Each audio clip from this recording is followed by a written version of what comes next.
Secretary of Ayush Department of Telangana and Principal of JSPS Homeopathy Government College, Ramanpur. Sir, please come on to the dais, sir. Of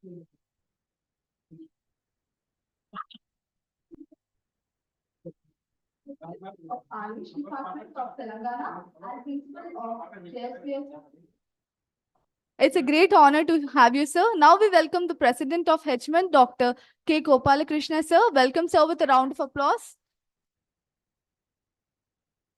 Then I call upon our General Secretary, Dr. Durga Prasad Rao, sir, onto the dais. Welcome, sir, with a round of applause.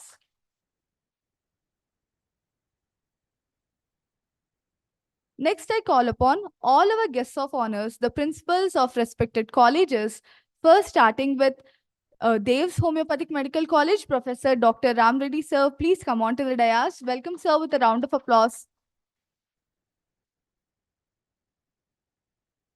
Then we call upon the principal of Jim's Homeopathic Medical College, Professor Dr. N.C. Dole, sir.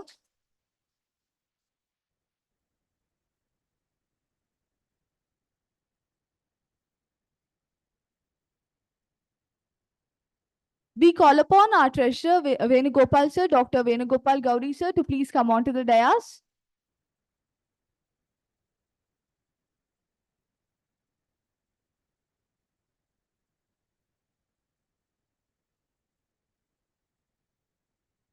Yes. Now I call upon the sponsor of today's event, Dr. K. Raghuram, onto the dais. Sir, please come on to the dais, sir. Welcome, sir, with a round of applause.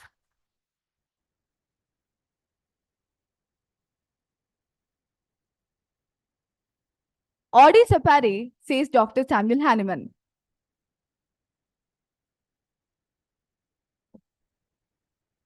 As Dr. Umesh sir is not present till now, on representation of Hamsa Homeopathic Medical College, we call upon the Vice Principal of Hamsa Homeopathic Medical College, Dr. Srinivas Babu Katti sir, onto the dais. Welcome, sir, with a round of applause.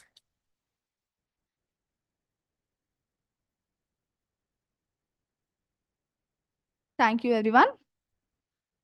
So, Audi Separi, says Dr. Samuel Hanneman. So, day to be wise. So, in order to be wise, we also need the blessings of not only God, but also our Guru. So, remembering God before everything we start gives the essence of knowledge. Now, we have prayer song by Dr. Harshita Vure ma'am. Welcome, ma'am, with a big round of applause.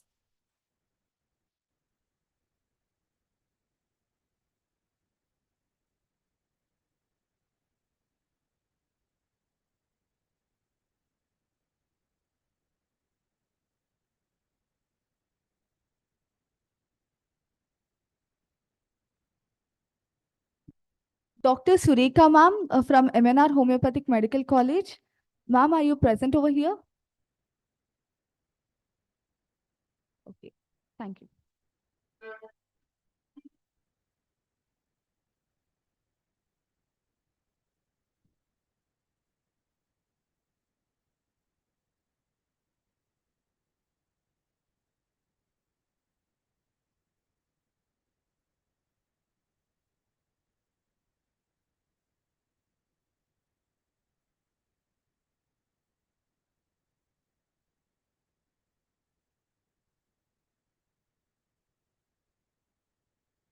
अनंत संसार समुद्रतार नौकायिताभ्यां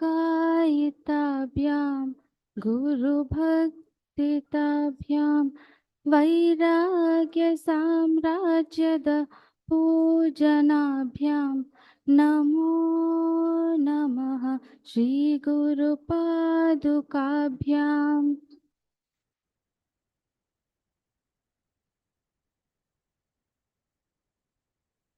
कवित्ववाराशिनिसागराभ्यां दौर्भाग्यधावां बुधमालिकाभ्यां धूरीकृतानम्र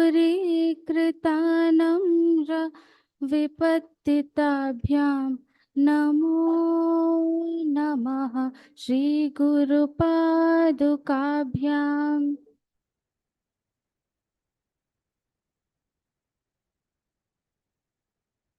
नताययो श्रीपतितां समीयु कदाचिदाप्याशु दरिद्रवर्या मूकाश्च वाचस्पतिताभिताभ्यां नमो नमः श्रीगुरुपादुकाभ्याम्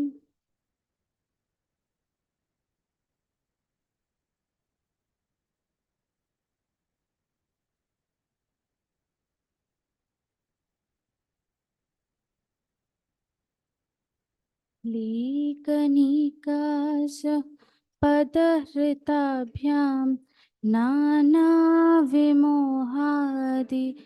निवारिकाभ्यां नामजनाभीष्टदते प्रदाभ्यां नमो नमः श्रीगुरुपादुकाभ्याम्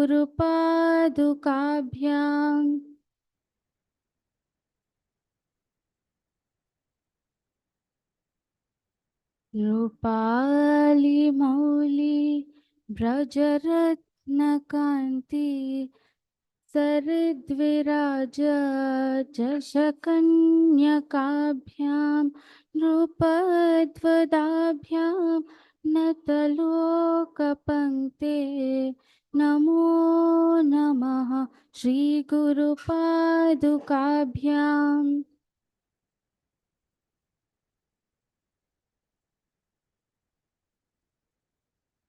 पापान्धकारार्क परम्पराभ्यां तापत्रयाहीन्द्र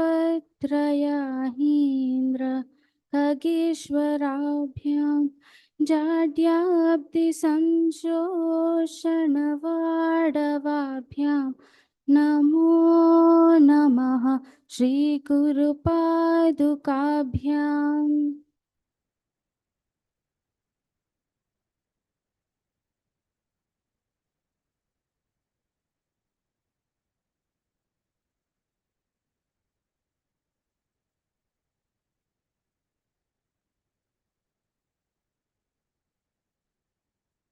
क्षमादिषट्क पदवैभवाभ्यां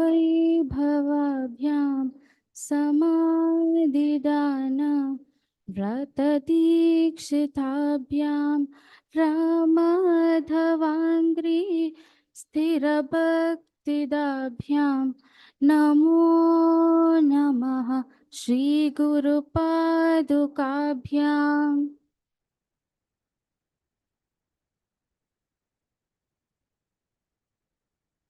स्वर्चापराणाम् अखिलेष्टताभ्यां स्वः सहायाक्ष दुरन्दराभ्यां स्वान्ताच्च भाव प्रदपूजनाभ्यां नमो नमः श्रीगुरुपादुकाभ्याम्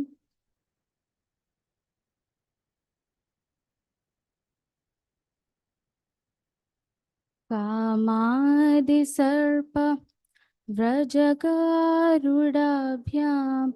विवेकवैराग्य निधिप्रदाभ्यां बोधप्रदाभ्यां धृतमोक्षताभ्यां नमो नमः श्रीगुरुपादुकाभ्यां नमो नमः श्रीगुरुपादुकाभ्यां नमो नमः श्रीगुरुपादुकाभ्याम्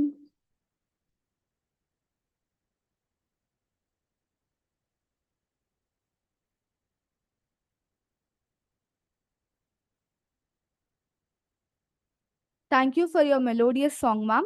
Now, nothing cannot be cured, says Dr. Samuel Hahnemann. So now we proceed to the light lamping ceremony by all the dignitaries and VIPs present over here. I request everyone to please stand up to pay respect.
Thanks to all the dignitaries.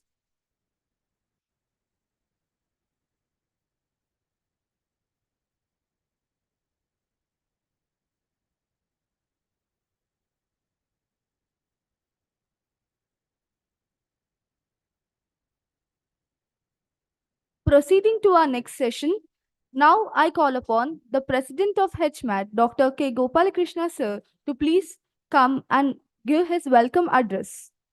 Welcome, sir, with a big round of applause.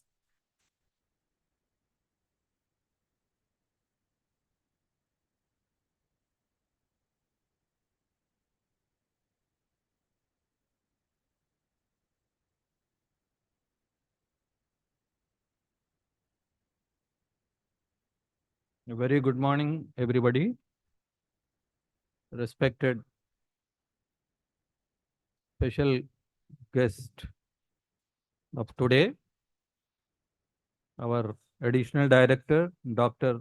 Professor N. Lingaraj Garu.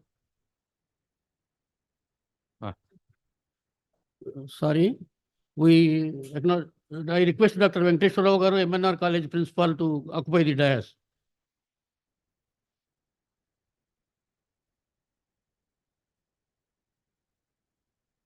Our distinguished guests of honor, Professor Ram Reddy Garu, Dev's Homeopathic Medical College, Professor Dhole Garu, Jim's Homeopathic Medical College, Professor Srinivas Babu Katti, Vice Principal, Hamsa Homeopathic Medical College, and Professor Dr. Venkateshwar Rao, Principal, MNR Homeopathic Medical College, and our friend, former Principal, Dev's Homeopathic Medical College, Dr. Hanmant Rao, and faculty members of different colleges of Twin Cities, Dr. Santosh Garu, Dr. Srinivas Gupta Garu, today's sponsorer, Dr. Raghuram Garu, and all our executive members, media friends, dear students, and lovers of homeopathy. I extend a heartful, warm welcome to you all for today's event. Today, we are celebrating 269th birth anniversary of our great founder, Dr. Samuel Hahnemann.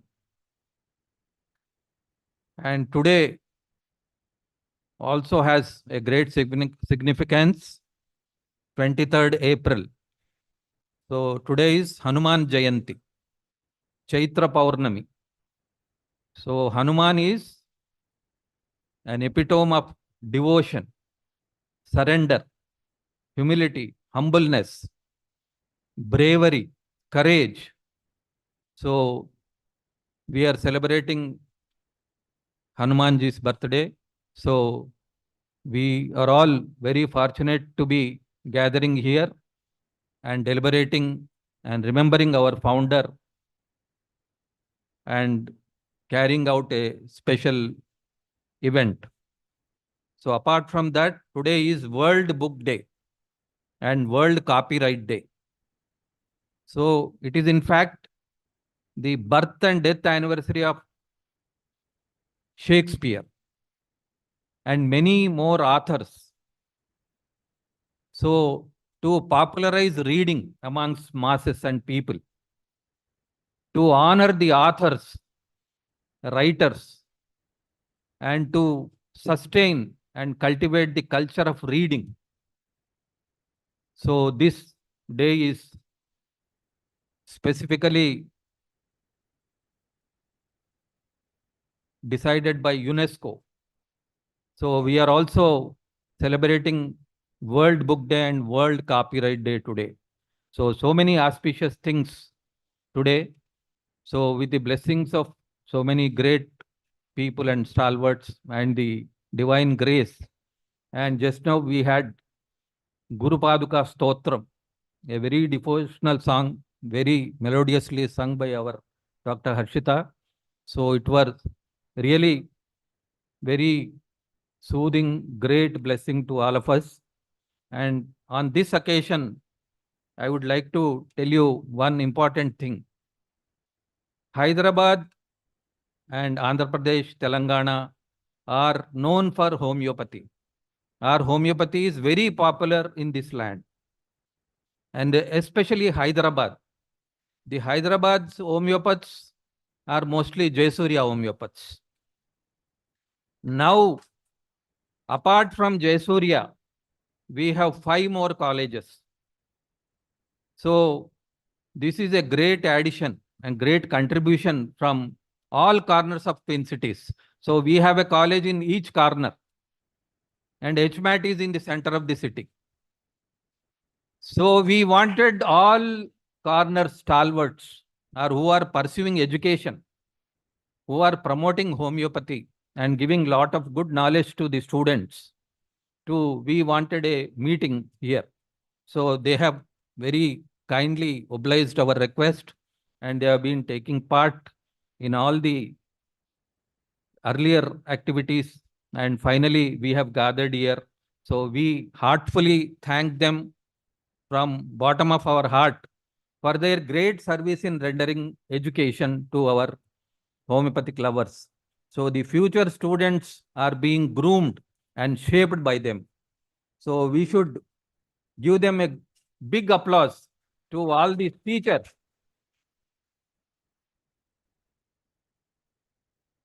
So all the heads of educational institutions of Twin Cities are here. So we want to see Hyderabad to be known to the country, to the world, with great homeopaths coming from this place.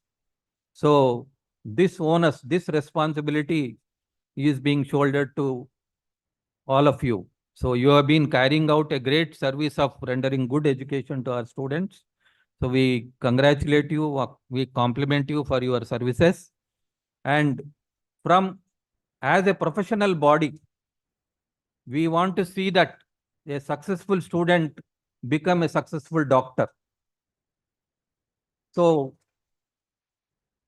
to shape a successful student into a successful practitioner or a physician or a doctor, so we want to share some responsibility of carrying out such events and few more activities for which you have been supporting us, and you have been very kind enough to help us as and when we seek your help. And in the last 1 year, we have been conducting our deliberations not only at HMAT, we are going to different colleges. Every 3 months, we are visiting one college. We are having a an event jointly with that particular college. So they have been so kind, so loving, so great. So we extend our heartful thanks for their hospitality, their love for us. So it is all love for homeopathy. So we are all together here because we are bonded with homeopathy. So let us see the glory of homeopathy further expands world over, and Hyderabad, Telangana, and Andhra Pradesh is very much seen. So for that, we shall strive hard to take our status to the national level and to international level. And today, we are also commemorating Sri Ramaya Memorial Oration. Sri Ramaya Garu, Dr. Ramaya Garu is a great personality. So we thank the sponsors of Ramaya Memorial Oration, Sri Dr. Raghuram and his family, for helping us to carry out this event. And Dr. Ramaya Garu is a known person, household, any house in Hyderabad or many parts around Hyderabad. If homeopathy is known, Ramaya Garu is known. If Ramaya Garu is known, homeopathy is also known. So much popular he is and he was. So taking inspiration from his services, his great deeds, and promotional activities of homeopathy from him, we pay our respectful homage to Dr. Ramaya Garu on this occasion. I once again if I am not to congratulate the youngsters, our young doctors team who have planned this event in a novel and new way. So I once again congratulate them for having come with a new idea of making all our friends sit together and deliberate on few topics involving students and prospective physicians. So once again, I congratulate you all and congratulate everybody, and I heartfully thank you.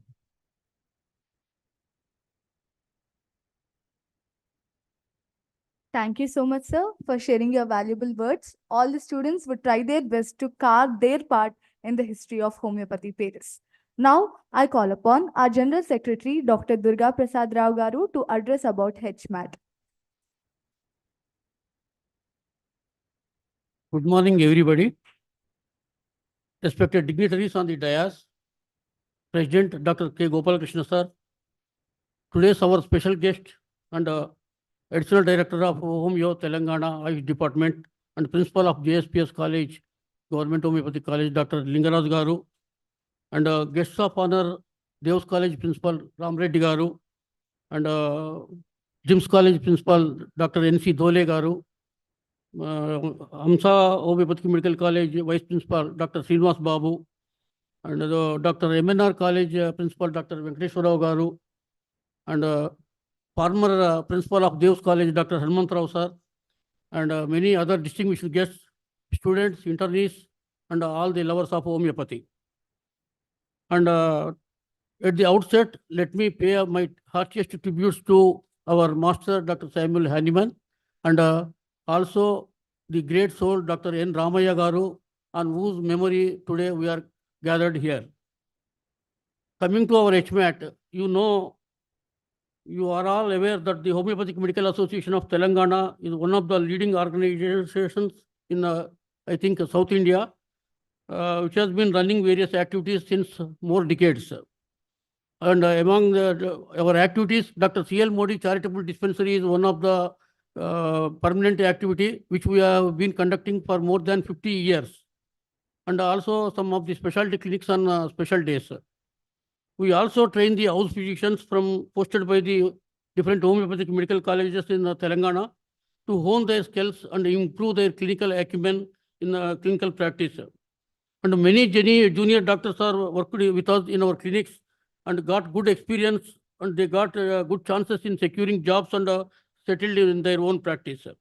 Every month, last Sunday, we conduct monthly clinical orations involving the eloquent speakers from Hyderabad and other parts of the Telangana. And sometimes the pan-India also we invite the lectures. We organize national level and state level seminars. And ICRH is our academic and research activity, which is meant for the advanced study in homeopathy, for which the founder director was Dr. G.R. Mohan sir. And we have completed one clinical research program from the CCRH few years back. And Medicine of Futura Homeopathica is the journal. Our advisor and editor-in-chief, Dr. Shivashankar Kunapareddy Garu, that is brainchild of our director, our advisor sir, which has completed 100 issues recently, and we are trying to run it on as a digital magazine. During the epidemics and pandemics also, we distribute preventive medicines freely for till the period is ended. And our aim is to promote, propagate, and popularize homeopathy and continue the legacy to extend to future generations. All the homeopathic medical colleges in Telangana are quite friendly with us, and they are allowing us to conduct clinical meetings at their venues, as they are putting equal efforts with us in making our events more successful. I thank you all the principals of the colleges. And we thank our philanthropists, well-wishers, and who are supporting us in all our endeavors and making more active and alert in serving for the cause of homeopathy. I wish that all the participants who came from all the colleges do their best in their respective sessions and take a message that you were given the best platform to show that your talent here on this occasion, Homeofest. Wish you all good success, students. And lastly, I request our special guest. Earlier, we used to get internees from JSPS College and for some reason it was break. There was a break, and I request our principal and the additional director Lingaraju sir to pursue the matter and give postings of JSPS College internists to our this institution. So, and with this, I conclude my speech, and I thank you all for giving me this opportunity. Thank you, one and all. Thank you.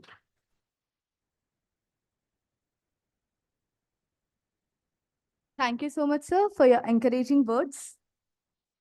Now I call upon not only the sponsor but also the organizing secretary of HMAT, Dr. Raghuram sir, to please come onto the dais to address the introduction about N. Ramaya Memorial Oration. Morning, everyone. Today we are celebrating Dr. Hanneman's 269th birth anniversary and also Dr. N. Ramaya's memorial oration. Dr. N. Ramaya garu, who was well-known homeopathy doctor.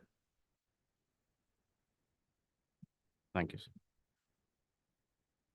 Dr. N. Ramaya garu was a well-known homeopathic doctor who was known to practice classical homeopathy and also a great teacher who has strived hard in popularizing system of homeopathy, which was known hardly to any. He practiced the system according to the tenets laid down by the master.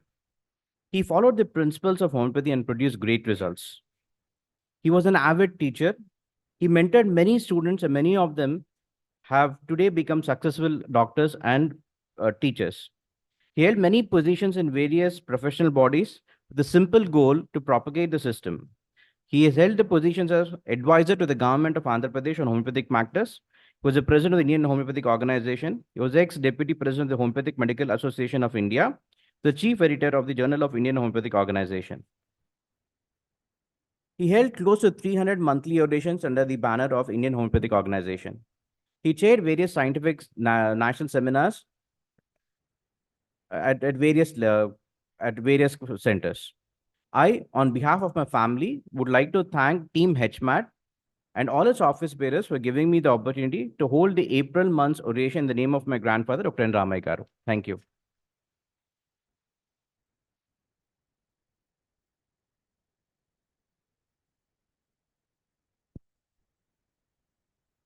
Thank you, sir. Now I call upon Dr. Srinivas Gupta, sir, to please come onto the dais and have a seat, sir.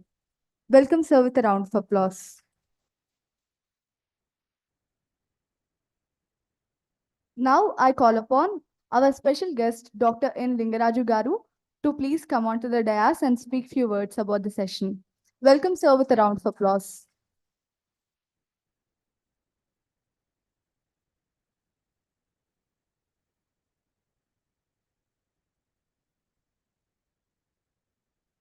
Good morning, all of you. Loudly, please. Good morning, all of you.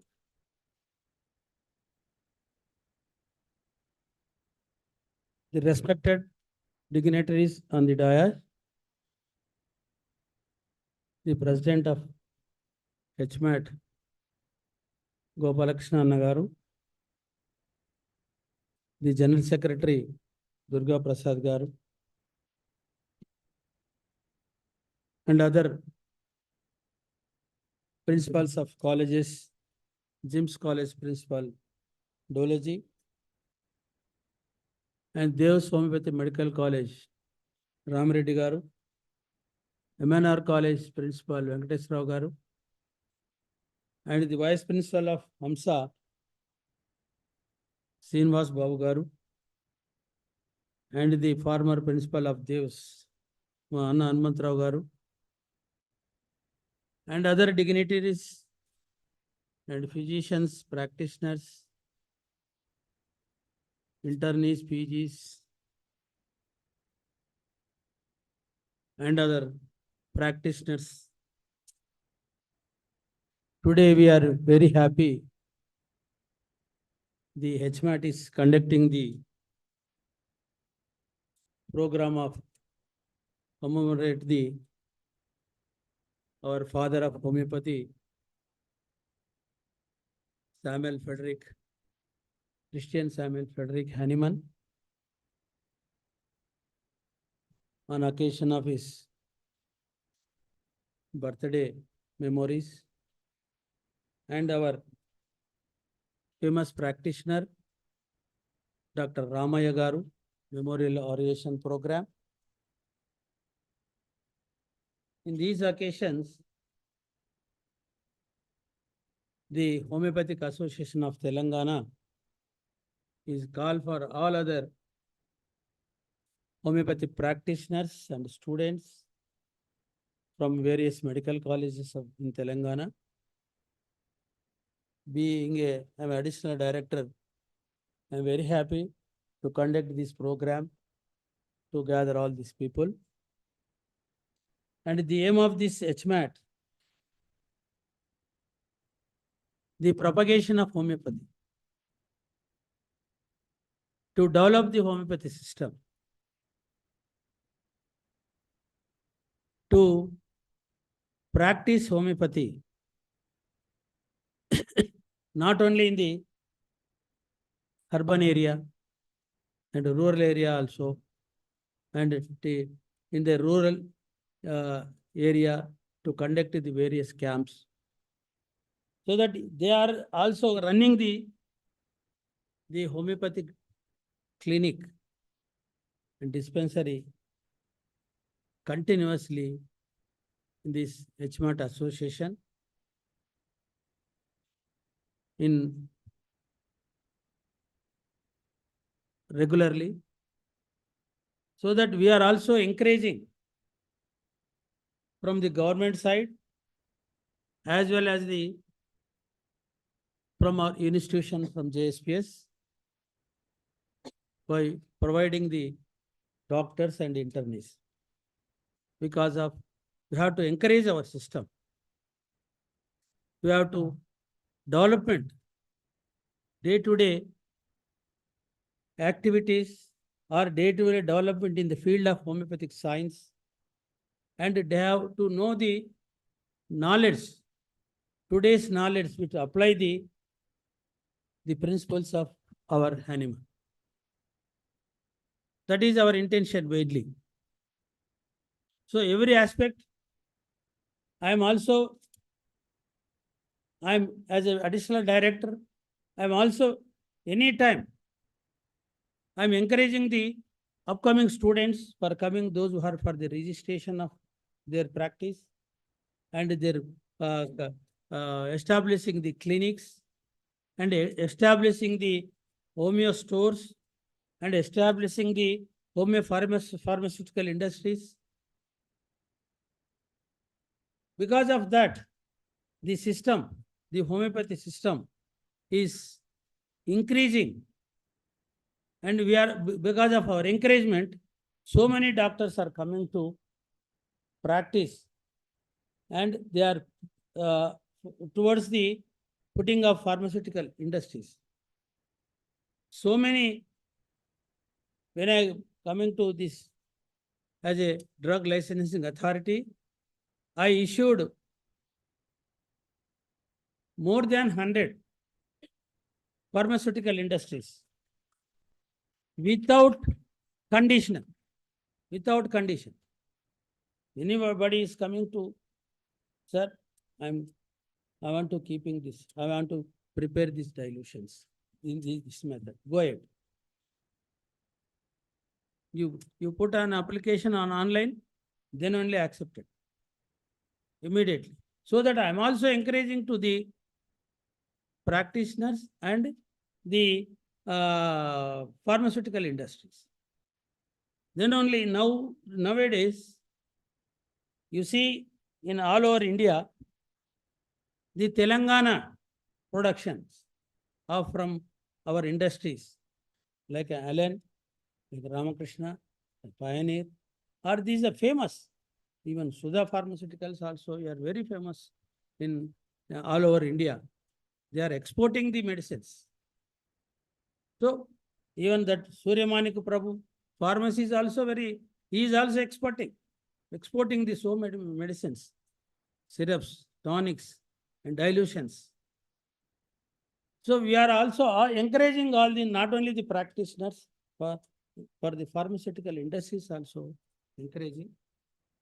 So in this time, our HMAT is conducting this type of program and gathering in one umbrella in HMAT Association office. So that is, I am very happy to conduct this program. I am also encouraging anytime, not only for the HMAT and other associations like IHP. We are also conducted an IHP program last month, in the month of February. That also we encourage. Even all over India, that seminar is an appreciable seminar we are conducted. Everybody, the national HMAT people, IHPs, very encouraging, and we are given very support, because sir, Telangana people is conduct the program with a unity, and the homeopathic physicians are supporting to every movement, so that we are also encouraging the to development of homeopathy system in the state of Telangana. So I congratulate all the participant here, and the students, and other physicians to come over here, and for the attending of this commemorate program of our great Hanuman and the Ramayana. Thank you, one and all.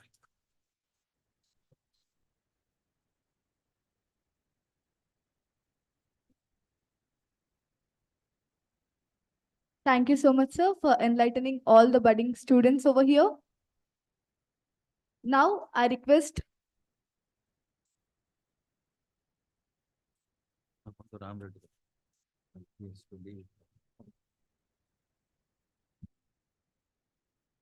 Now, I call upon all the members of HMAT team, the governing council, the committee members to please come on to the dais to honor all the guests of honor.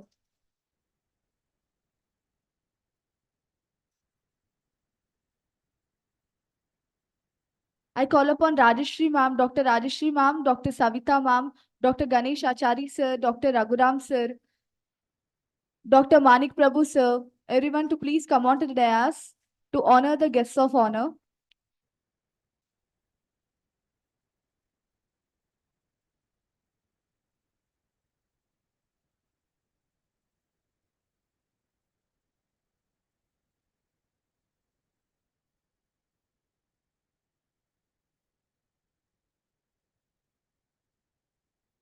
Dr. Renuka ma'am, principal of Guru Nanak Homeopathic Medical College, ma'am. If you are present in the hall, please come on to the dais, ma'am.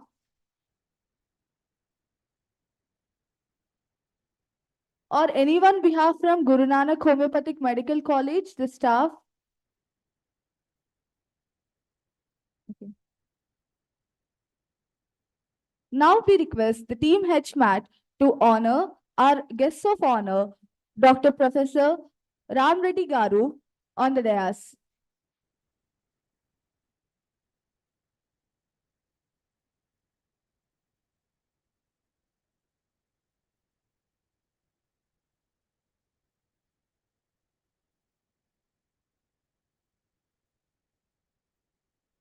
No, felicitations, sir.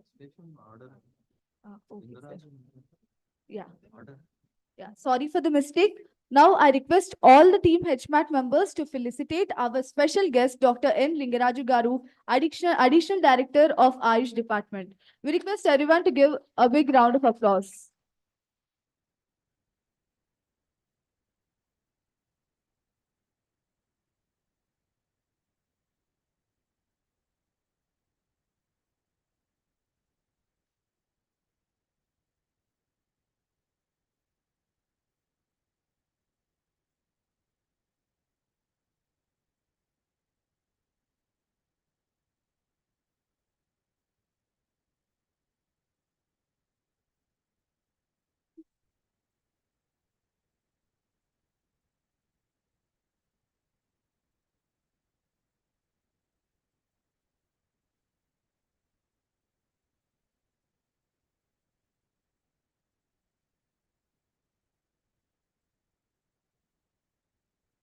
Now we request the team to felicitate the guests of honor.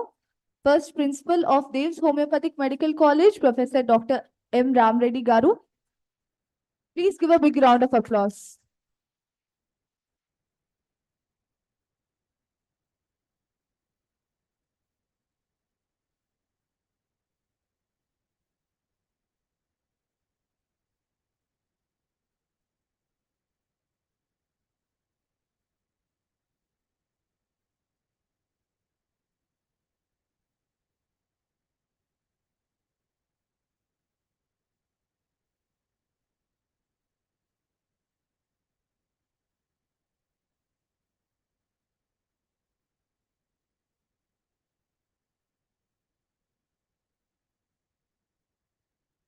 Now we request Team HMAT to felicitate Principal of JIMS Homeopathic Medical College, Dr. N.C. Dole, sir.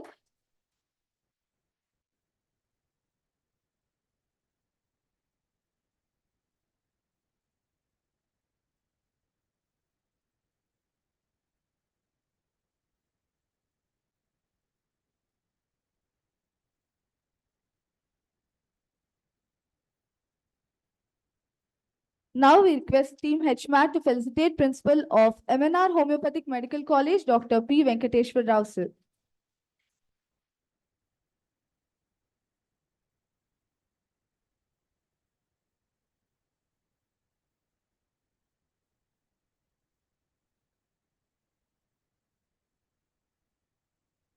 Now I request Team HMAT to felicitate Dr. Srinivas Babu Katti, sir, on behalf of Hamsa Homeopathic Medical College.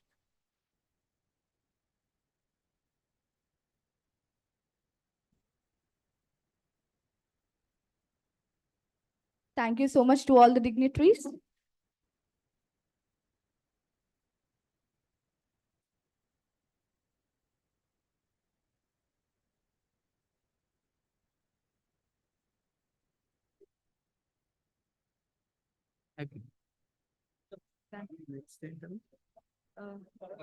We have the acknowledgements and introduction.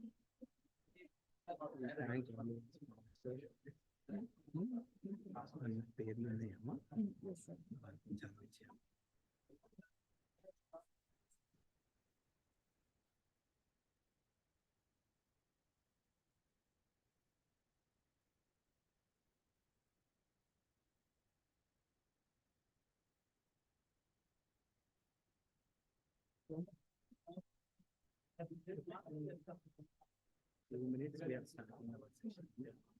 In few minutes, we'll be starting all the sessions of Homeofest 2K24.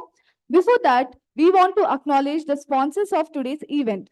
Allen Homeo Pharmaceuticals, Homeo Trade, Advan Biotech Private Limited, Hindu Homes, Dr. Subhashni Reddy Garu, Dr. Sham Sundar Reddy Garu, Lucid Diagnostics, Dr. A.M. Reddy Garu from Dr. Care, Dr. K. Srinivas Gupta sir, from Star Homeopathy, Bhargava Phytolabs, Dr. Baswanandam Garu, and Bilma Shwabe Private Limited. Thank you to all the sponsors for making this event a grand success. Thank you.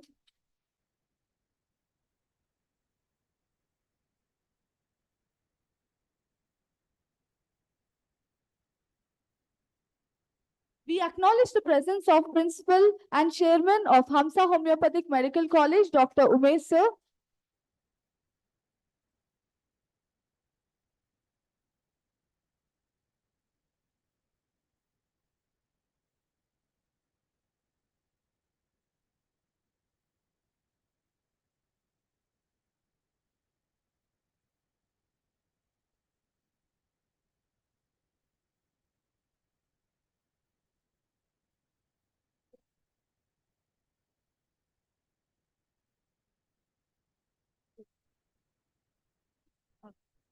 We request Dr. Gopalakrishna sir to please stay to felicitate Dr. Umesh sir. I request all the team HMAT members to please come on to the dais once again to felicitate Dr. Umesh sir.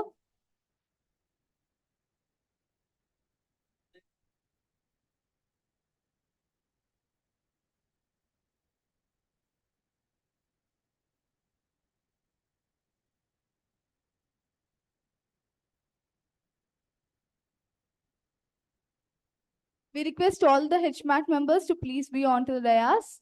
to felicitate Dr. Umesh sir, Chairman of Hamsa Homeopathic Medical College. Please give a big round of applause.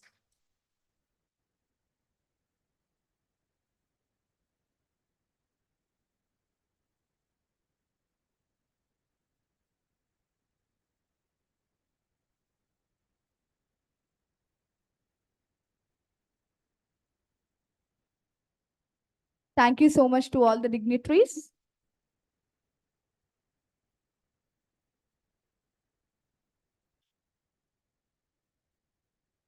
Okay, so all the students, are you all excited for the Homeofest 2K24?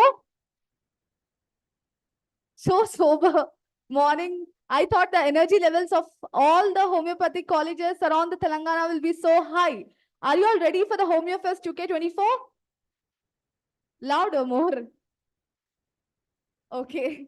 So now I call upon Dr. Sai Shruti ma'am to come and address about the event Homeofest 2K24. Welcome her with a big round of applause.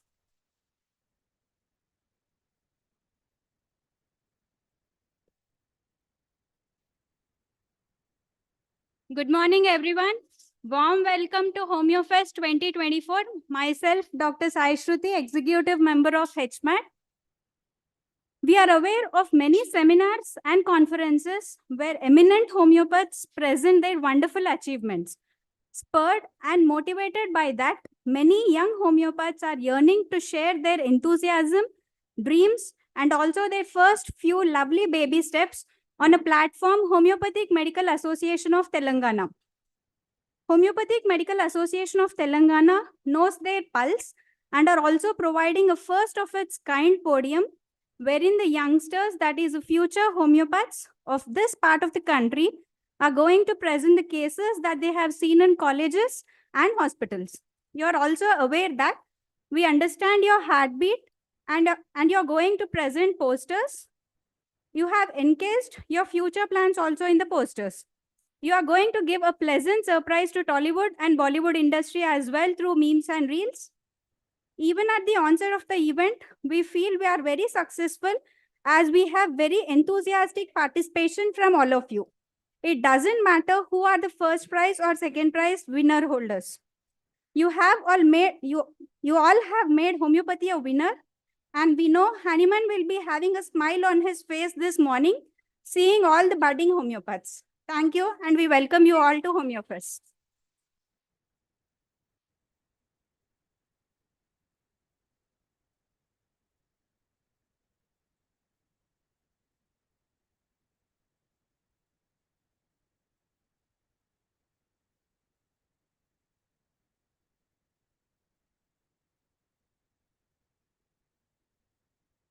So now we have the first session of our Homeofest 2K24. That is nothing but the scientific presentation by all the internees. I think it is the first time in the history where an intern of final year is getting a chance to present their case on a dais. So encouraging everyone, please give a round of applause to all the participants of today.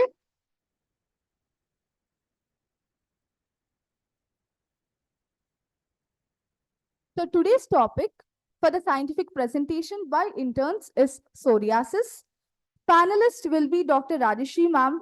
Judges will be Dr. Ganesh Achari sir and Dr. Hanmant Rao sir for scientific session 1. So our first participant is Kalluri Meghana, intern from Dev's Homeopathic Medical College.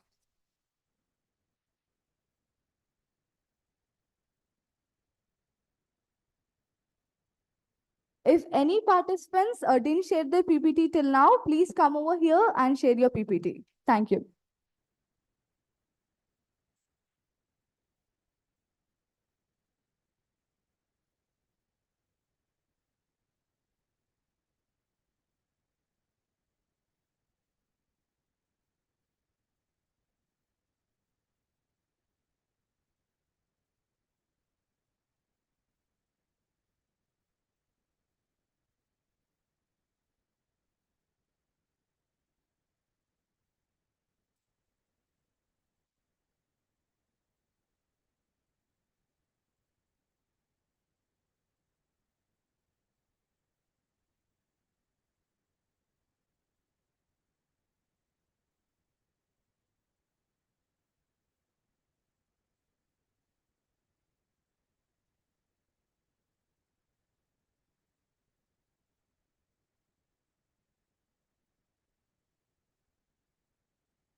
Good morning, everyone. I am Kaluri Meghana, intern representing Bells Homeopathic Medical College. Today, I am going to present my topic, homeopathic approach towards psoriasis, under the guidance of my professor, Dr. T. Murali. Before going to the topic, let us discuss some brief information about psoriasis.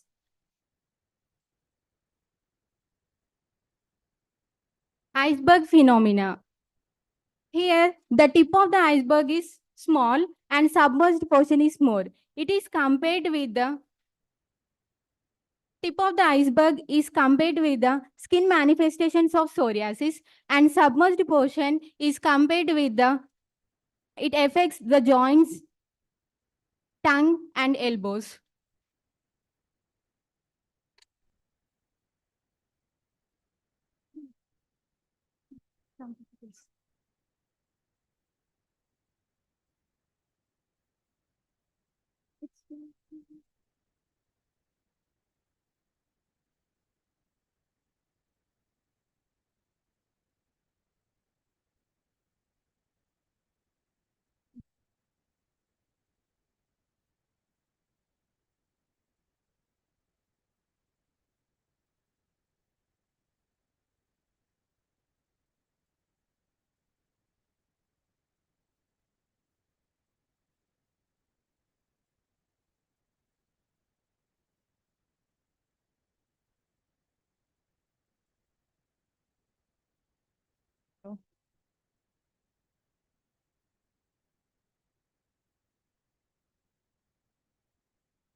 Etymology. It derives from the two. Oh. Good morning, everyone. I am Kaluri Meghana, intern representing Dev's Homeopathic Medical College. Today, I am standing before you to present my topic, homeopathic approach towards psoriasis and case presentation under the guidance of my professor, Dr. T. Murali. Before going to the topic, I want to discuss some brief information about psoriasis. Iceberg phenomena.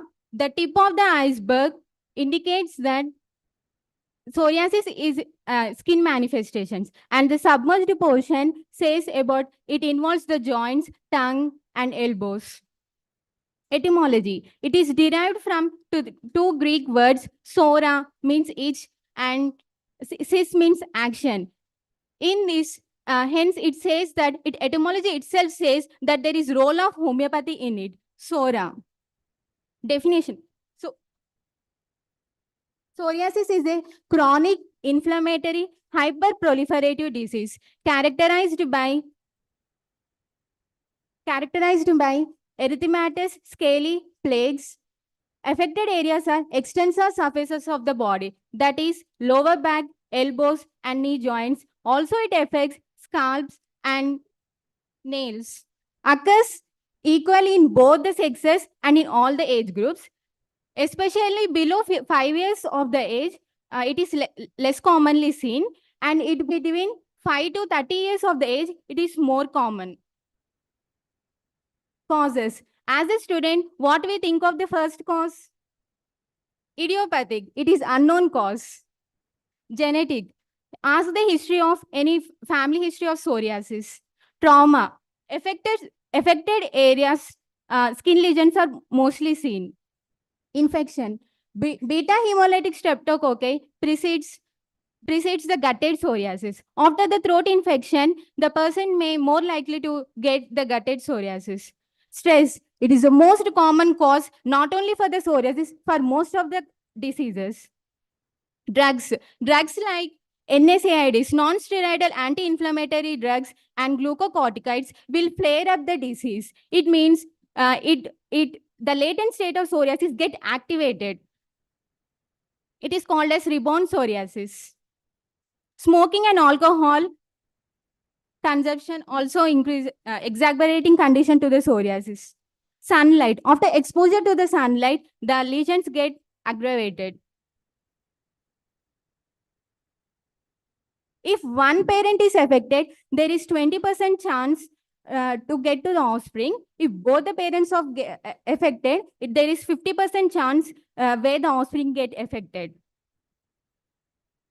Here we can see the pathogenesis, the normal skin versus psoriasis skin. Normal skin is psoriasis skin where the pathogenesis occurs in three types, three main importance. That is hyperproliferation of keratinocytes and release of and release of nuclei in the stratum corneum leads to accumulation in the stratum corneum and hence resulting in thickened skin. And second process is, as the definition itself says, it is an inflammatory process. Inflammation occurs. Here T lymphocytes get infiltrated and release of cytokines and interleukins occurs. And third one is there is involvement of vascular blood vessels, the tortuosity of dermocapillary blood vessels and release of vasoendothelial growth factor, which causes the stoppage of apoptosis process so that the cells get abnormally proliferated.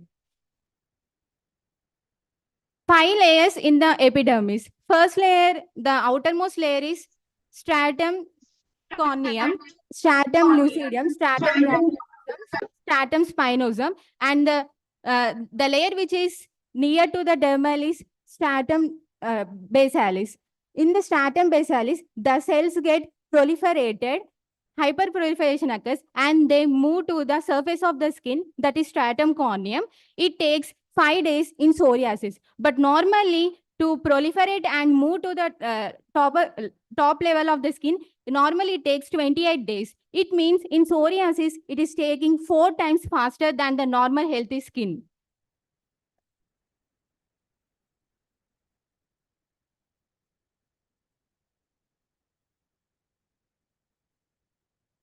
Clinical manifestations. What is the first sign we see in psoriasis? We think of plague, but not. It is red spots on the skin. The skin, it is dry, swollen, scaly patches which are covered with white flakes. Itching, burning, these all are common symptoms. And well-defined borders is the characteristic of psoriasis. In psoriatic arthritis, infiltration with T lymphocytes in the joint spaces causes restriction of the joint movements. In nail psoriasis, onycholysis, it is the removal of the nail from the nail bed occurs. In scalp psoriasis, dandruff is seen. It is not actually the dandruff. It is the scales which get peeled off. Appears like dandruff. Investigations, family history. First, we should ask about the family history of psoriasis. And in physical examination, in well-illuminated room, examine the patient for the arrangement of the lesions and shape of the lesions. Skin biopsy, it is rare and done under anesthesia. Auspit sign, it is characteristics of psoriasis where the pinpoint bleeding spots appears after removal of the scales. What is role of homeopathy? Stuart Close, in the book Genius of Homeopathy, in the chapter Scope of Homeopathy, says that dynamic diseases have full scope. Diseases caused by mechanical, chemical, and dynamic. Mechanical diseases where the scope is less, which are caused due to injury, and chemical diseases, there is moderate scope. But in dynamic diseases, he says that we have full scope. Psoriasis is an autoimmune disease. Homeopathy treats and controls the unnecessary destruction of the cells. Holistic approach. We treat the disease, not the person. Homeopathy treats from the root cause of the disease. Homeopathy treats bitter disease with sweet pills. Hahnemann clinical classification of disease. Psoriasis is dynamic, chronic, fully developed. Fully developed means here we see mental diseases and physical symptoms. That's why it is fully. If we see only mental symptoms, it is not fully. But here we see fully and fully developed, miasmatic, complex, pseudo-psychosyphilitic. Psora is the background of any disease. Psora is the mother of all the diseases. So Psychosis and syphilitic may vary with the case. If the case has more psychotic symptoms, it is sauropsychotic. If the case has more syphilitic symptoms, it is saurosyphilitic. Here, this percentage is taken among the psoriatic people, not in the healthy individuals. In psoriatic people, 40% of the people, scalp is involved, 90% nails, 10% tongue, and 30% joints are involved. This is nail psoriasis. You can see onycholysis, psoriasis of the fingers, back psoriasis, well-defined margins we can see, scalp psoriasis, psoriasis on the face, clinical presentation. I have gone through this case with the help of Dr. T. Murli, sir. A patient, male patient, aged of 36 years, came with the complaint of eruptions on the back and the lower region since 2 years. And the character of the lesion is red. Itching is occasionally present. His tendency towards the warmth, desires open air. Patient is active, talkative, speed in action. While he's speed in action, he's mentally restless. That's why he do all the things very in speed. Constitution of the patient, he is thin and lean. Physical generals, it is only appetite is more marked. As I said before, that we have to inquire about a family history, no relevant family history. And in skin cases, we have to check about the food allergy, any food allergy. Here in this, no marked food allergy.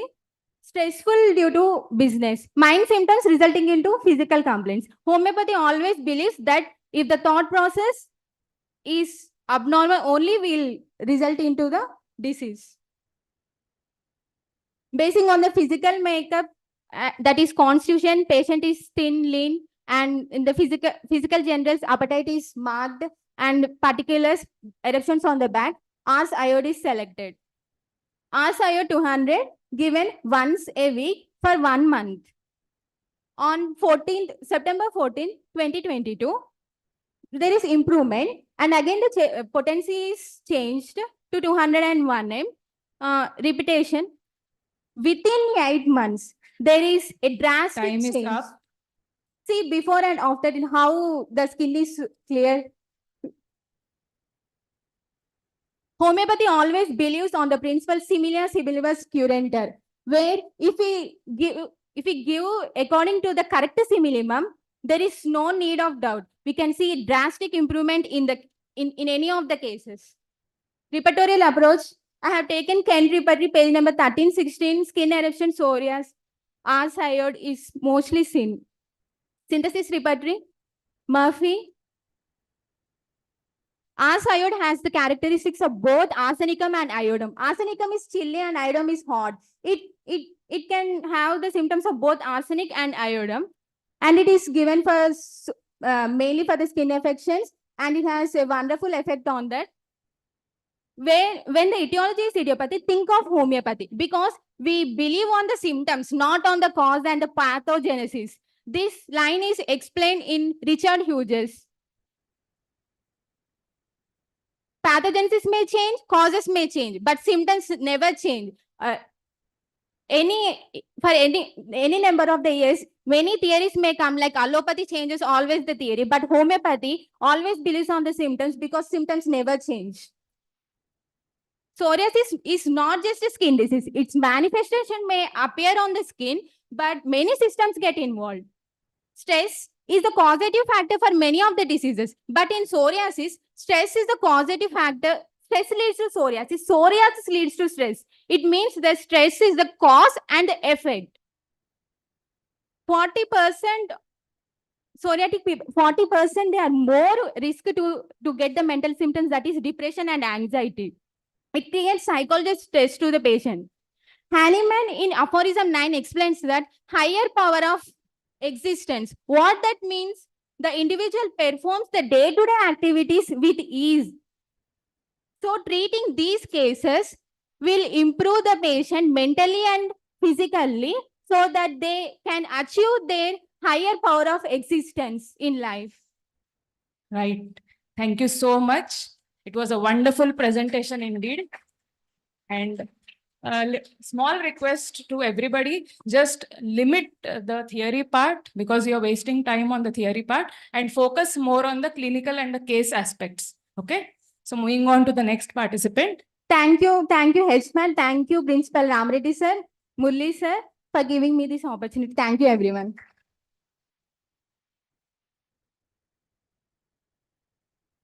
Now we call upon our next contestant, Paruvelli Akila, intern from Jim's Homeopathic Medical College.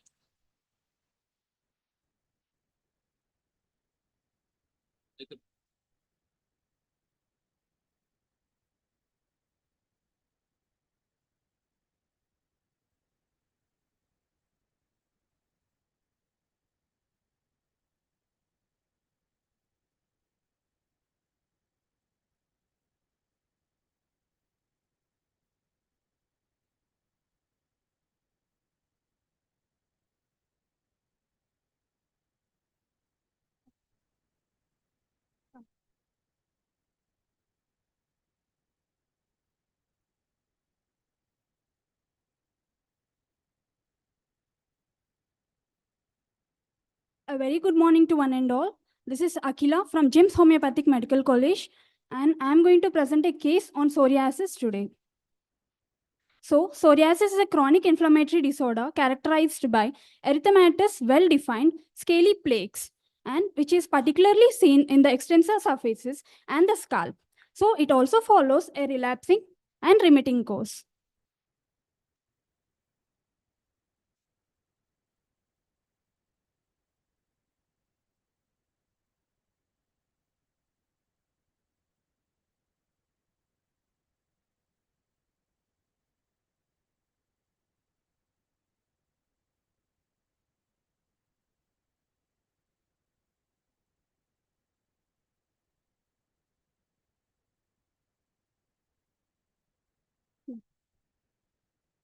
Coming to the epidemiology, psoriasis affects approximately 1.5 to 3% of the Caucasians, and India it is 1.02%. It occurs equally in both ages, and the onset follows a bimodal distribution. Like it is mostly seen in the elderly adults or in the teenage groups. So psoriasis is, as we all know, it is a multifactorial disease. So it also has a genetic predisposition and environmental factors along with immunological mediators. So coming to the predisposition, to prove that it has a genetic basis, the HLA-6WC antigens along with HLA-B13 and HLA-BW57, these are linked with the early onset of psoriasis. And coming to the late onset of psoriasis, HLA-CW2 and HLA-B27 are proves that it has a genetic basis. So coming to the etiology, trauma, infection, drugs, sunlight, psychological factors, metabolic factors, alcohol, smoking, and weather has got an influence for the production, for the causation of psoriasis. So coming to the types, the plaque psoriasis, guttate psoriasis, erythrodermic and pustula, and inverse and flexural psoriasis. So coming to the pathology, the main defect in the psoriasis is the transit time of the keratinocytes. So the keratinocytes usually takes 28 days to move from the basal layer to the stratum corneum. But what happens in psoriasis is that it takes minimum 5 days. So what happens is the immature cells reach the stratum corneum prematurely. So there will be a formation of plaques. And coming to the clinical features, dry, cracked skin that itches or bleeds, thick, rich, pitted nails, and psoriatic arthritis, we see stiff, swollen, or painful joints.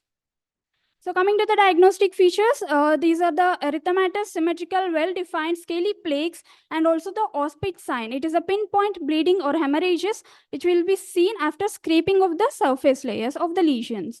Coming to the investigation, the ESR will be raised, CRP will be raised, and the immunoglobulins A and A complexes will be raised. And coming to the biopsy of the skin, there will be a characteristic findings, which proves there is a psoriasis. So X-ray will be positive in psoriatic arthropathy patients. The differential diagnoses are seborrheic dermatitis, eczema, tinea, and candidial infection. Coming to the complications, infections, hypothermia, edema, anemia, hepatic disorders, and nephritis and renal failure. So, coming to the homeopathic approach, as Dr. Hahnemann mentioned in chronic diseases, that every epidemiological disease, like every external malady, has some internal derangement inside the body. So unless the whole organism is affected, the individual cannot be diseased. So in such cases, we will be needing a more powerful remedy to influence the action on the patient. So here, psoriasis is one of the examples of the chronic diseases as classified by the Hahnemann. So there will be needing a deep-seated dynamic remedy which has the influence on the whole organism to bring out the change, that is the cure. So coming to the miasmatic approach, psoriasis will be presenting in all the miasms in the form like based on the severity, that is in the psora, psychosis, syphilis, and tubercular. In psora, the skin will be mostly dry and scaly, and the eruptions will be severe, itchy, and there will be burning and scaling, and the complaints are worse in the open air. And coming to the psychosis, there will be these are patches on the circumscribed spots, and the psoriasis will have a gouty element. And also coming to the scales will be thickened in psychosis. So coming to the syphilis, there will be severe bleeding and cracks. How we see the psychosis, the syphilis has the destruction element. Here also we can see there is a profuse bleeding, cracks, pain, psoriatic arthritis and all. Coming to the tubercular, there will be a glandular involvement along with the skin affections. And the bleeding and secondary infections are most prominent features in the tubercular. So coming to the case, this is a case seen in the GIMS OPD by me and Dr. Sai Krishna sir. And so a male patient of 43 years old who is a software engineer by profession came with the chief complaint of small, dry, scaly patches all over the body with itching since 1.5 years. So coming to the history of chief complaint, the eruption first started in the left thigh region, then progressed to the right, and then progressed to the back and to the whole body. So in that way, he started itching, and itching became severe after like a period of 2 to 3 months. So there is a blackish color of the patches, and there is aggravation from the warmth and amelioration from the cold. And there is also aggravation from being covered and amelioration from being uncovered. So this is the location sensation modalities. And coming to the past history, he had recurrent episodes of gastritis for which he took allopathic medications, and there is no significant surgical history or no significant family history. And coming to the personal history, that is physical genitals, the appetite is good 3 times per day, thirst is 2 to 3 liters per day, and he has a desire for hot foods. And also, there is aversions are not specific, stools are regular, there is no burning in the bladder, that urine is clear, perspiration only on exertion, sleep is disturbed, and thermally he is a hot patient. Coming to the life space investigation, he was born and brought up in Hyderabad, and he was a hard worker since his childhood. So now he is working as a 2 minutes software more. engineer. Now he's working as a software engineer, so we know as how their lives will be. Like he is also very busy and very indulged in his work, like submitting his meetings, meeting the deadlines and all. He was so stressed and pressurized by these.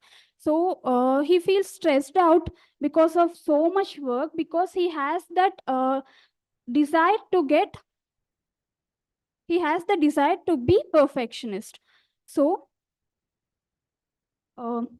there will be he tries to stay calm, but he feels stressed out. He does his work very hurriedly, and he started feeling really tired and anxious, so he can't sleep well.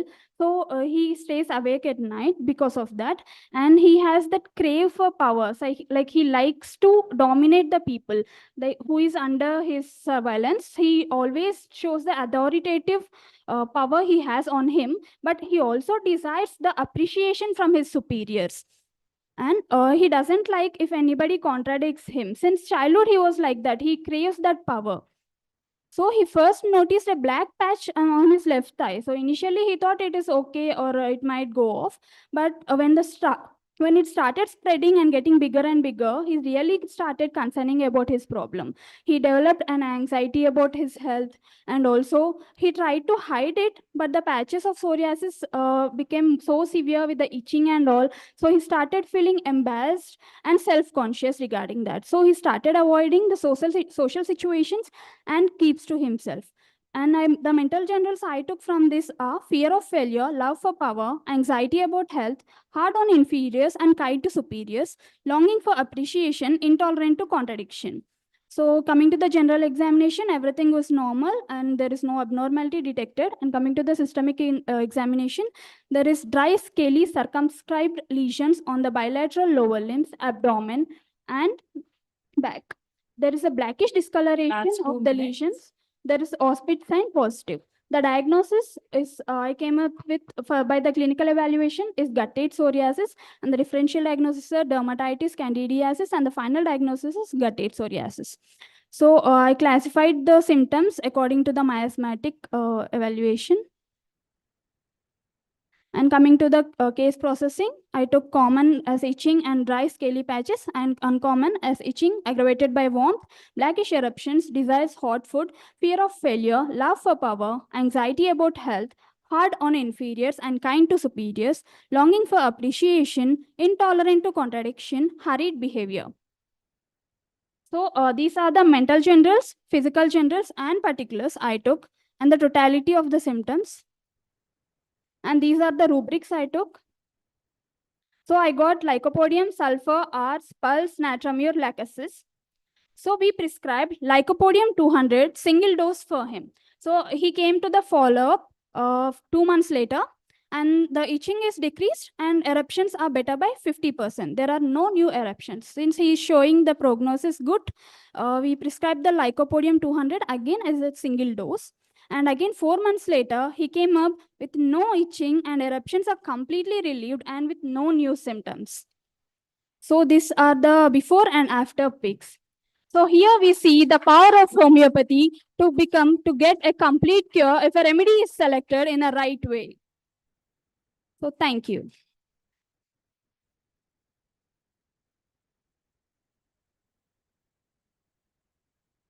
Thank you for the good scientific presentation.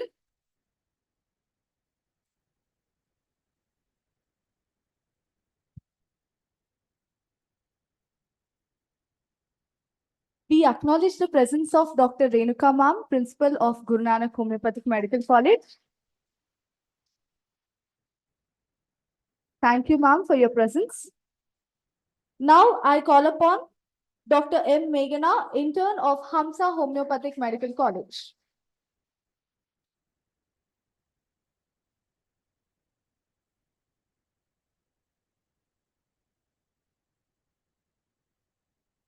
Good morning, one and all who are present over here. Respected ma'am and sir. Myself, Meghna. I'm an intern from Hamza Homeopathy Medical College. Now, before 2 sessions,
Yeah, due to a technical glitch, we'll be calling PS Akila from MNR Homeopathic Medical College to present first.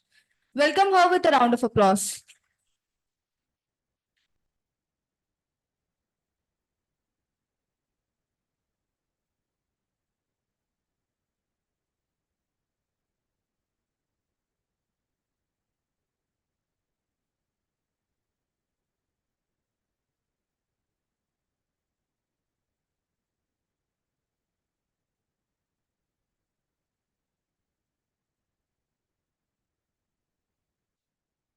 Good morning to all respected homeopathic doctors present over here. And very good morning to all the students present over here. I am P.S. Akila from MNR Homeopathic Medical College, and I'm here to present a case on psoriasis under the guidance of Dr. G. Sridhar sir. Psoriasis is a chronic inflammatory skin condition where there is hyperproliferation of keratinocytes in epidermis. Now, Now, if you see this photo, you can understand the definition in terms of pathogenesis. And there is hyperproliferation of keratinocytes and tortuous capillary loops and inflammatory process happening as there is T lymphocyte infiltration. And moving on to the clinical features of psoriasis, erythematous, well-defined, plaques will be there, redness, pruritus, and there would be dystrophic nails, joint involvement, pain, fever in case of pustular psoriasis. And most common areas affected are extensor surfaces of elbow, knee, scalp, back, intergluteal cleft, glans penis. And coming to the types of psoriasis, if you see the photo, plaque psoriasis, well-defined demarcation you see, silvery white plaques, red color, and symmetrical appearance you will be seeing. And auspit sign on scraping, bleeding points you will be seeing. And erythrodermic psoriasis all over the body with severe itching you will be seeing. And gutted psoriasis, droplet like very small, less than 1 centimeter, mostly on the trunk after following streptococcal throat infection. And moving on to the homeopathic approach, first we will discuss some of the differentiation of these drugs, where psoriatic symptoms will be there in all these drugs, but how to differentiate. Sulfur, being a hot patient, has aversion to washing. Sorinum, being a chilly patient, and complaints disappear during summer and appear during winter. Petroleum and graphitis, being carbon group of remedies associated with some gastric complaints, both are chilly patient. And petroleum, mostly hand or occiput or groin region are affected. Graphitis, you see obstinate constipation and obese patient. And Merxol, main characteristic feature, profuse perspiration. And nitric acid, syphilitic sort of psoriasis where ulceration and bleeding is seen. Arsenic album and arsenic iodatum, arsalp, where it is chilly patient, aggravation from cold air. And patient starts with red spots or red pimples and gradually that will be increasing. And ars iodatum, it is hot patient and marked exfoliation of skin will be there. And moving on to the organ and point of view, it is a trimiasmatic disease where it is having psoric, psychotic and syphilitic background depending on the patient presenting the symptoms. If the patient presents with dryness, sensitivity or ailments from stress or weather changes, we categorize with psoric miasm. And if the patient shows some overgrowth or increased oozing of fluid and with severe itching, psychotic and ulceration and severe bleeding, we can conclude with syphilitic miasm. And repertory point of view, I have considered here synthesis rubric, synthesis repertory and various chapters, head, face, mouth, male genitalia, back, extremities, skin, generals. All these chapters have rubrics for psoriasis. And now moving to the case proper, this case was taken under the guidance of Dr. G. Sridhar sir in MNR Homeopathic Medical College OPD on 20th December 2023.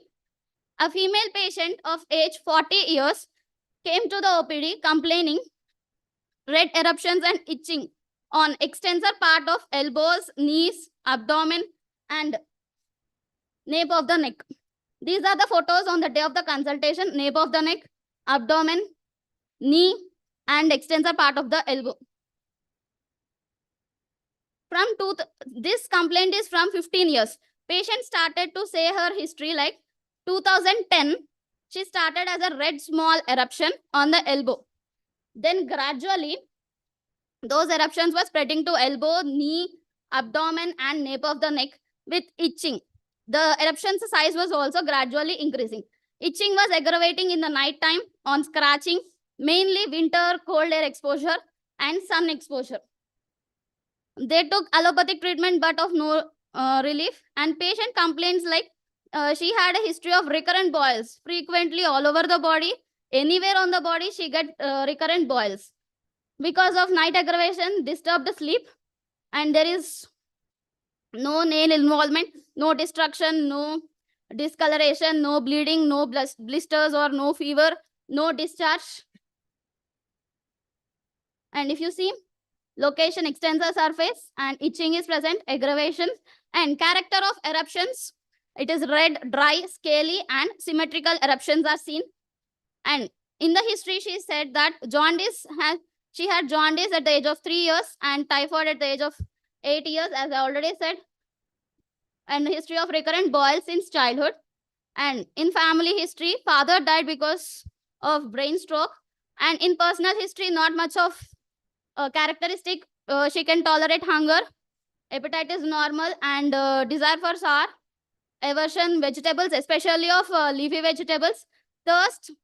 She drinks sips of water when feels thirsty, and bowels 1 time a day, regular, satisfactory. Mixturation, pale, clear, no burning, no offensiveness. Sleep because of that itching, disturbed sleep, and thermals are chilly.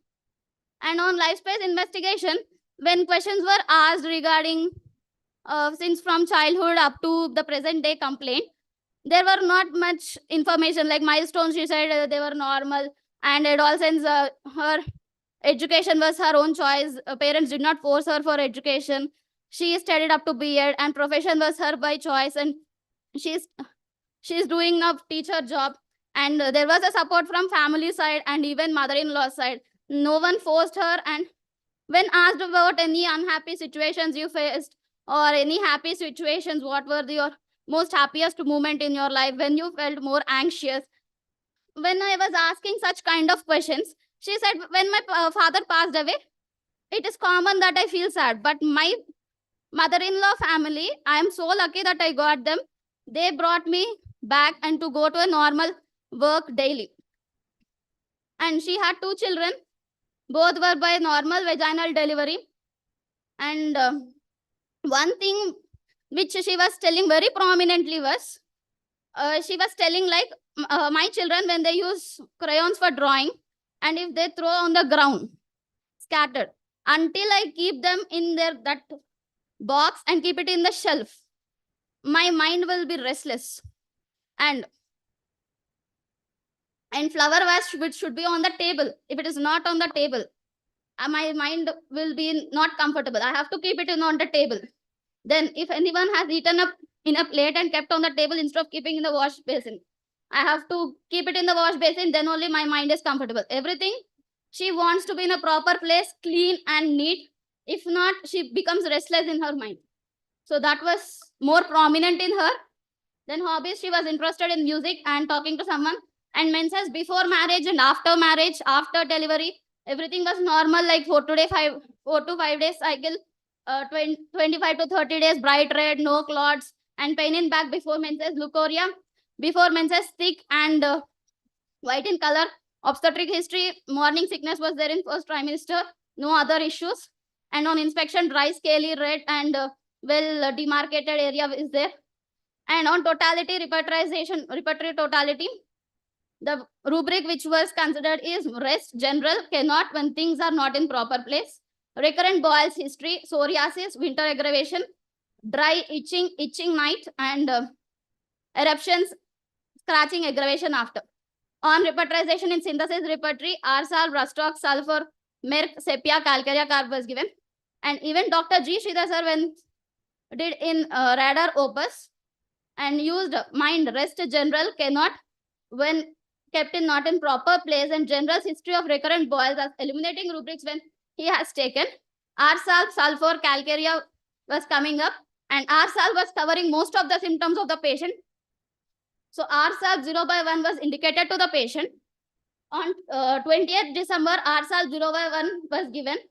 And next, there was initial aggravation of the patient, that is itching and eruptions were increased. So doctor asked to stop for a week. Last 2 minutes.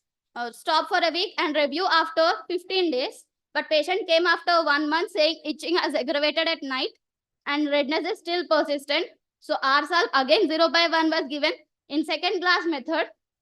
And next review after 3 days. And then again patient came after 15 days, March 16th, saying eruptions and itching are reduced and redness is still present, but patient is feeling better. but still RSAL 0/1 was continued. And after treatment photos where eruption size is reduced and redness is still somewhat persistent, and you see the itching is also reduced said by the patient. And moving on, why this LM potency was repeated. In 246 aphorism, in cure of chronic diseases, Hahnemann says that if you want cure rapidly, gradually increasing potencies of 50 millismol scale have to be given. So that is why LM potency, even though patient said complaints are reduced, it is repeated still. Until complete cure is completed, that will be repeated. Next follow-up might be RSAL 0/2, thinking of. And these are my references from Organon and some generals and Davidson textbook and bedside clinics. Thank you one and all for your opportunity. Thank you, HMAT, for this opportunity.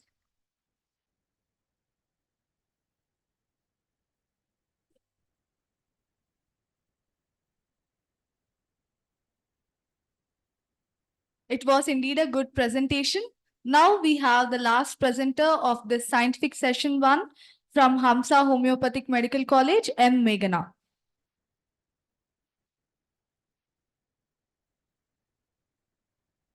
Sorry for the inconvenience. Myself, Meghna. I'm an intern from Hamsa Homeopathy Medical College.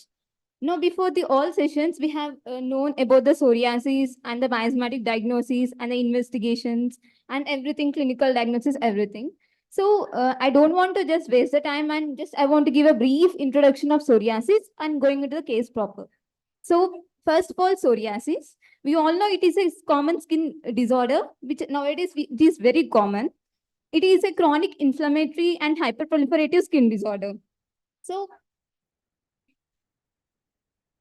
here, the main skin lesions, which are characterized by well-defined erythematous scaly plaques, which are particularly affecting the extensor surfaces, scalp, and nails. So many of the people, they don't know the cause, why the psoriasis is coming. There is no family history and there is no other genetic fact, environmental factors, etc. But so many people are affecting. It may be a stress or it may be some other cause. So in this type, what does our homeopathy does works? So I want to present this case in that type.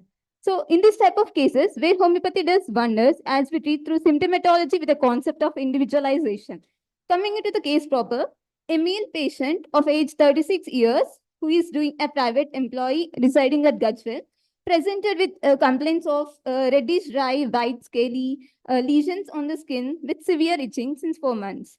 So which gets aggravated at night and by sweating and after eating the chicken and brinjal, which we desire especially, and the lesions are present all over the body, but more on the low backache, abdomen, and chest region. So coming into the history of the presenting illness, this patient was apparently healthy 4 months ago, but he gradually developed these scaly lesions with severe itching. Initially, it has started with a reddish plaques with itching and low back, abdomen, and chest region, and then gradually spreads to all over the body. Patient thinks that he has removed his tattoo 1 year back, so this complaint may be started. At present, the skin lesions are more on the back with erythematous dry, reddish, white scaly appearance with itching. These complaints get aggravated mostly at night, sweating, and after eating chicken, which gets ameliorated by scratching. So he used, like all the people, he used the same allopathic medication for the complaint of 2 months, for the same complaint for 2 months, but he did not get relief.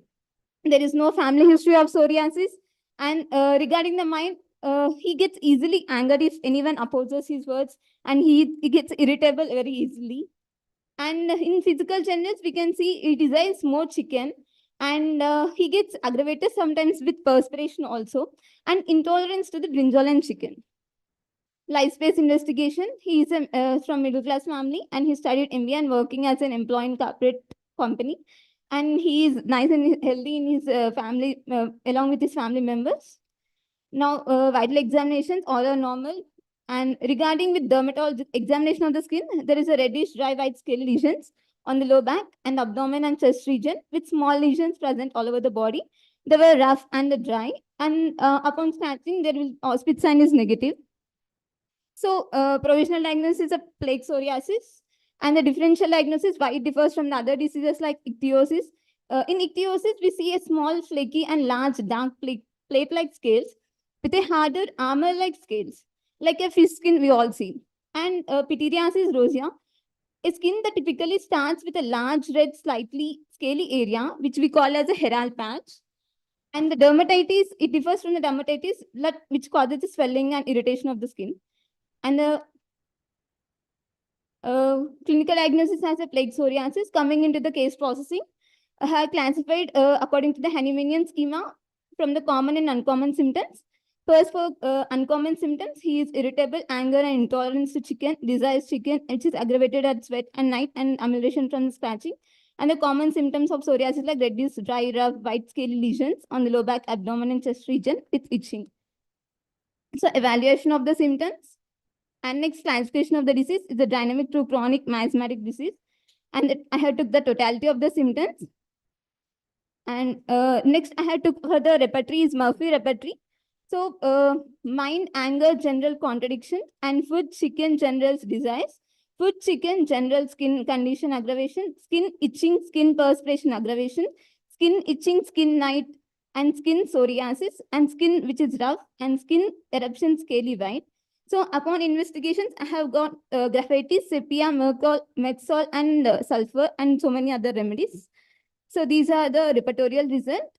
And I have chosen the sulfur is a remedy, which covers the patient main symptoms, which he is getting irritated at present. So initially, the patient picture presented the complaint with this picture. So it was a dry, rough, scaly lesion with reddish eruptions. And we have given the sulfur 200 one dose. After the first follow-up, the patient has improved, and we see there is only a redness of the skin, decreased, slightly reduced, and slightly reduced. And now generals are also good. Only dryness of the skin is present. We have given a Saclac for 1 month. On the next follow-up, there is also a dryness of the skin reduced, and but eruptions on abdomen and chest regions are present with slight itching. He's still improving, but the case is on standstill condition. So the remedy which is complementary to the sulfur we expect is sorinum. So I have given with sorinum 1 dose. The patient is improving, and he is still on standstill condition and hoping for the better results and the next follow-up. Thank you.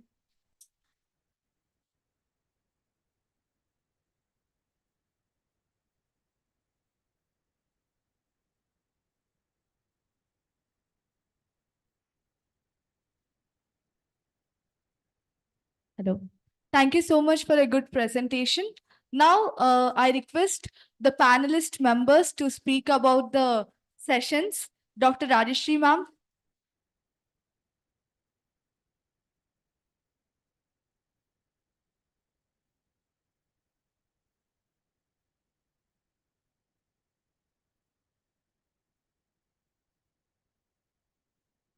Good afternoon, one and all. I'm Dr. Rajeshri Shah, practicing homeopathy since last 30 years and associated with HMAT since almost 25 years. And I'm seeing specialty clinic, especially skin cases. A very good presentation from all the students. Detailed case history is also being given. I don't want to stress on the details of the psoriasis and introduction, as they have all covered it very well. As a clinician,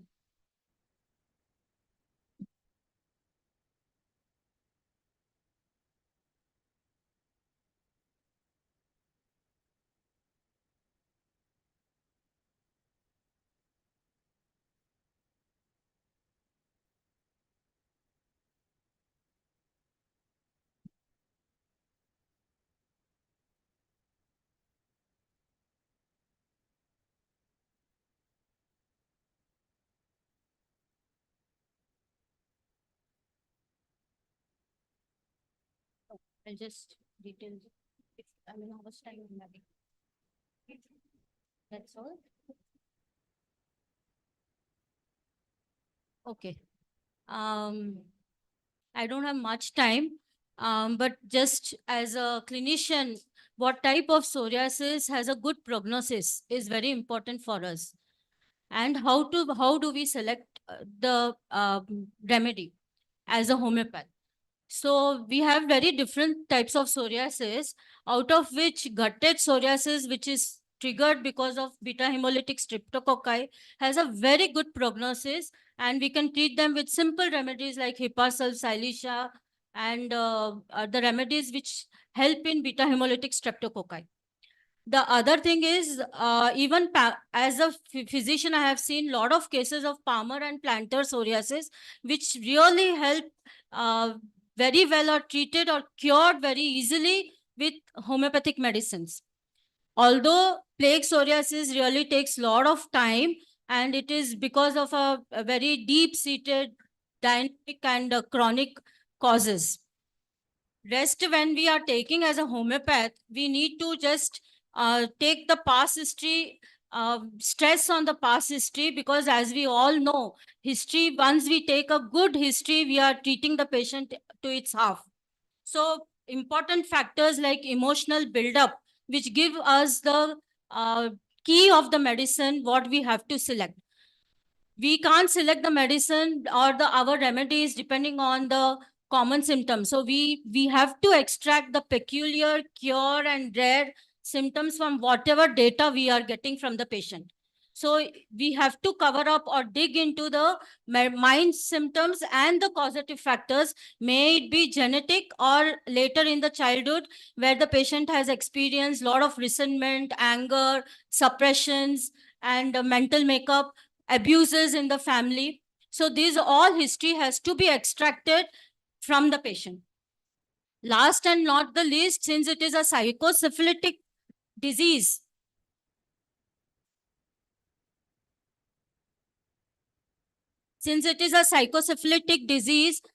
somewhere in the course of the treatment, we have to introduce anti-miasmatic remedies like nitric acid and Merxol or any other miasmatic remedy which fit in.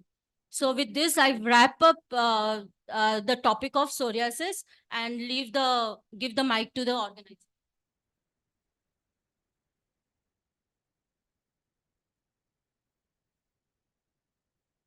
Thank you so much, ma'am, for summarizing the topic in a very acknowledging way so that we can have a quick revision. Please give a round of applause for the panel member, Dr. Rajeshri, ma'am. Thank you, ma'am, for being the panel member for the psoriasis topic. Now, moving on to the next session, we have poster presentation. For this, the panel member will be Dr. N.S. Raghuram sir, the sponsor of today's event. Judges will be Dr. Ganesh Achari sir and Dr. Hanmant Rao sir. So before starting the poster presentation session, we will be having rules and regulations. So every contestant, whoever is participating in the poster presentation competition, should be like briefing about their topic for 3 to 5 minutes.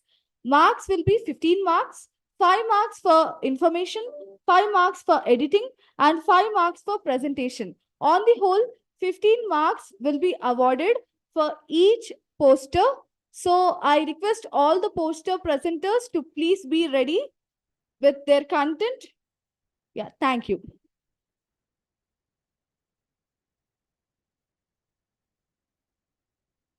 I request Dr. N.S. Raghuram sir, the panel member of the session, to please come on to the dais.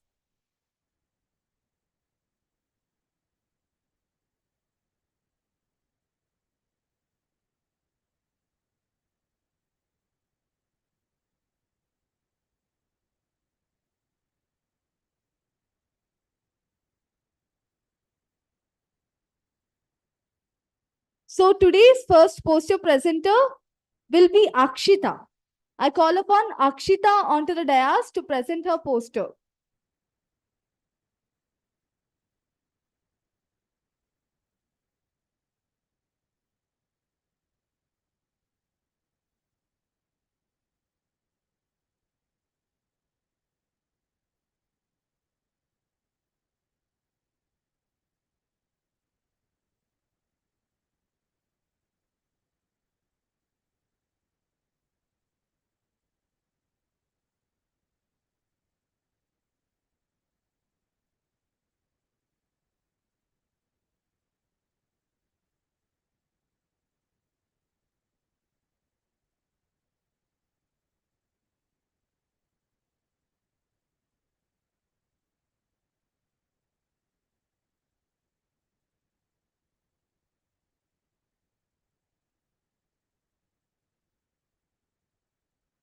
Okay, as Akshita is not ready, we are calling Tarini. Tarini to present her poster presentation.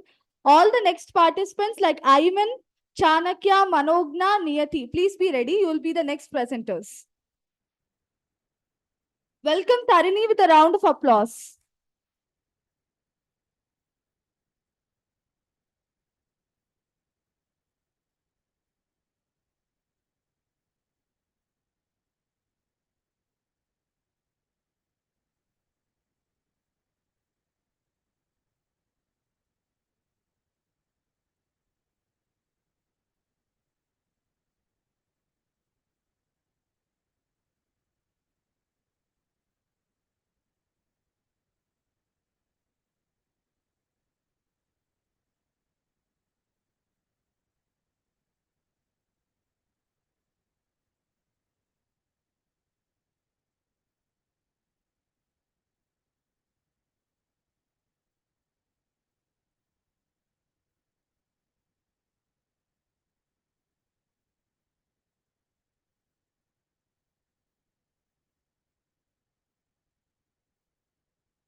Good morning, everyone.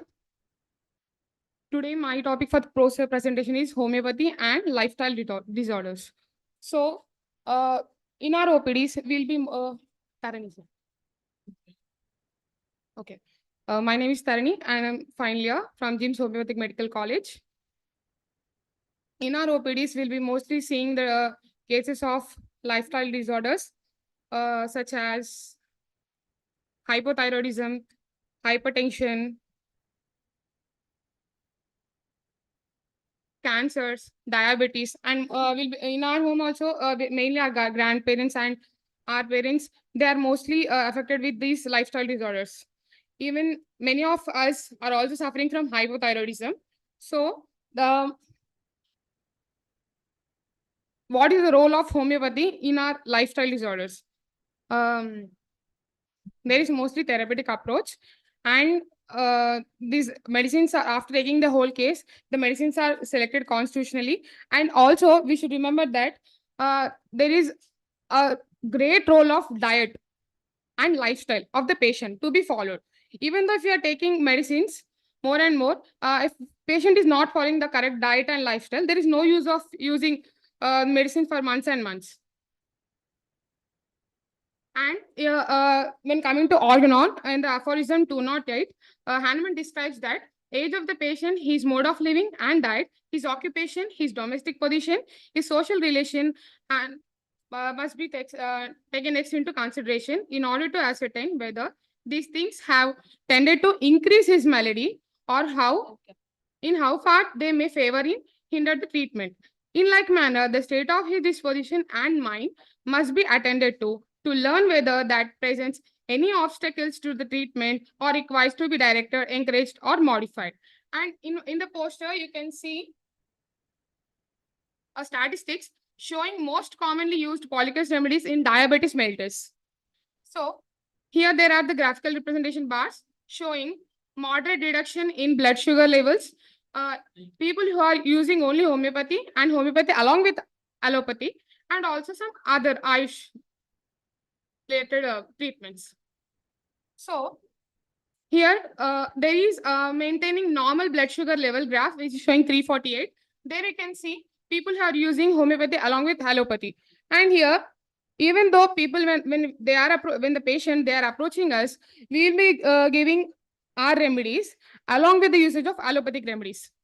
We will be tapering the doses, mainly when controlling the diabetes, hypothyroidism, and also hypertension cases. And in this aphorism, the main theme is Hahnemann says to follow the diet restrictions and also the obstacles in order to get the cure. Thank you.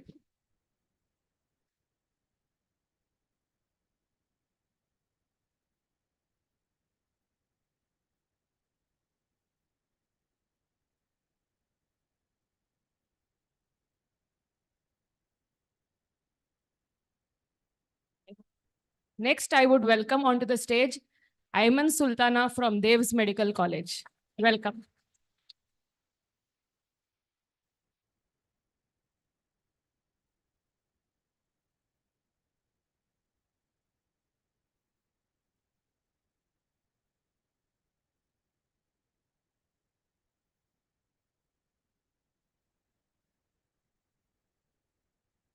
A very good morning to everyone, respected doctors, and my dear fellow mates.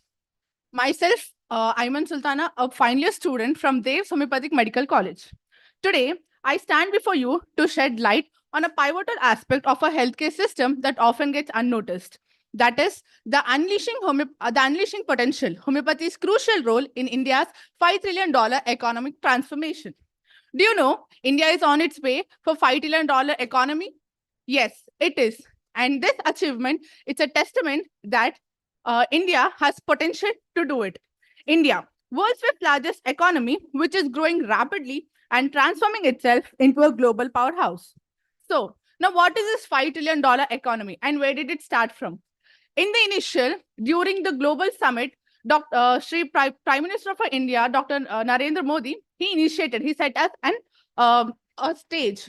And it was also mentioned in budget speech 2019 by Dr. Nirmala Sitharaman, the Finance Minister of India. Coming, now what is $5 trillion economy? It is nothing but economy with a GDP of $5 trillion. Now what is GDP? GDP is nothing but it's a gross domestic product. And it is nothing but the value of goods and services produced within the country.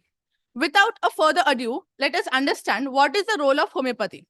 First, coming with the healthcare system and integration. In India, currently, the ratio of doctor to the population is 1 is to 1,456. But World Health Organization states that one doctor is essential for 1,000 population. Here, we have 456 number of people extra. Thus, the need of the hour, it is the need that homeopathy and all the other systems should be integrated for better services. Coming to preventive healthcare. Homeopathy plays its important role in acknowledging the root causes and treating the chronic diseases as well as communicable and non-communicable diseases. Homeopathy plays its own role and its own position in preventing the healthcare. Coming to the export potential. The Ayush industry has set an exponential growth in manufacturing industry with 21,600 crores in 2014 to 1,67,800 crores industry in 2020. It's a rise of almost 6 times. Coming, even the Ministry of Ayush has also introduced Ayush Excel. That is nothing but Ayush Export Promotion Council. Coming to research as well as innovation. Under research and innovation, the Ayush Ministry has also collaborated with various organizations such as Indian Council for Medical Research. We have a Ayush Research Portal. Under this Ayush Research Portal, we homeopaths specially have 2,488 evidence-based research publications. Coming to rural healthcare and development. Under rural healthcare and development, we have various programs and schemes through the Ministry of Ayush. One of them is National Ayush Mission. Under National Ayush Mission, we have 12,500 Ayush Health Wellness Centers as well as Ayush Arogya Mandir. 1 more minute. Yeah. Under which we have 137 integrated Ayush hospitals, 315 upgraded Ayush hospitals, as well as 5,023 improved Ayush dispensaries. At the end, I would like to conclude that homeopathy is not meant to replace any kind of conventional medicine, but rather to create a beautiful symphony in collaboration. Imagine a place, a future where both the systems work together, each playing its equal part and making this nation healthy and vibrant. Let us invest in two factors. One is research as well as in regulations, and make sure that everything goes in a proper manner. Together, let us create a healthier, happier, and most prosperous India. A melody that will resonate for generations to come. Thank you, everyone, for giving me this opportunity. Thank you, Ayman, for the wonderful presentation over here. Next, I would like to invite onto the stage Mr. Chanakya from Hamsa Medical College.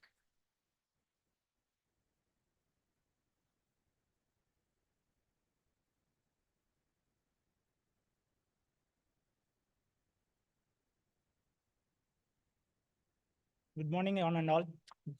This is Chanakya of Thought. This is Chanakya of Thought BHMS from Amsa Homeopathy Medical College.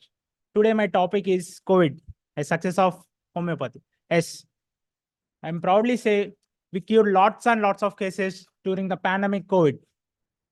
These are the main certain drugs which impact effect on COVID during the pandemic.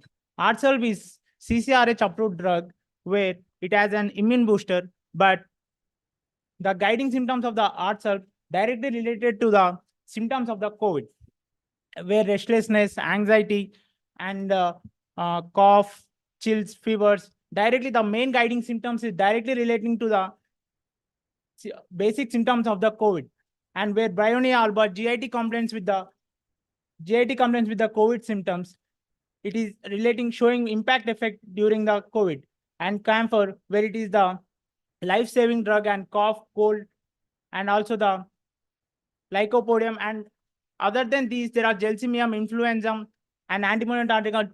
There are lots of drugs that treated pandemic, and we successfully showed our success rate in the pandemic. I choose this poster because COVID, which we are each and every person in the family was affected, and I thought that we can easily understand that the homeopathy how we succeeded and how we come out through this COVID through a homeopathy. According to CCRH, there are 80% success rate during the COVID. While I am going through this topic, while I am researching about this, while I am studying articles, I thought that I can easily find about the COVID and homeopathy because it is completed past 3 years ago. But unfortunately, I got many and many things that spreading negativity towards the homeopathy. That is, it has a placebo effect. There is no evidence of it. But I don't know, but there are 80% success rate, and there are no evidence to also. There is no evidence that fatal conditions through the homeopathic drugs, where other types of medicines they created many and many vaccines, which we are seeing till today. We are seeing many side effects from those vaccines.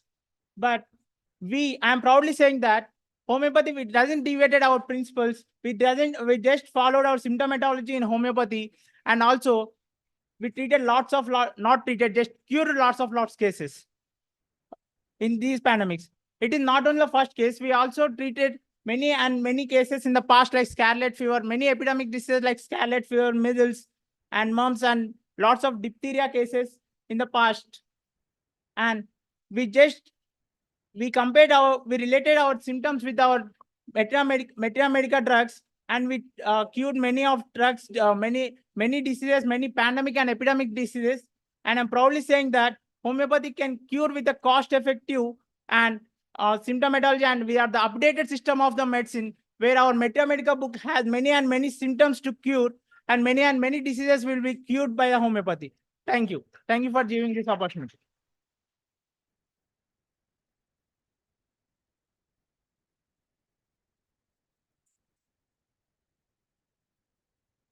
Thank you, Chanakya. Now we have Manogna from JSPS Homeopathic Medical College.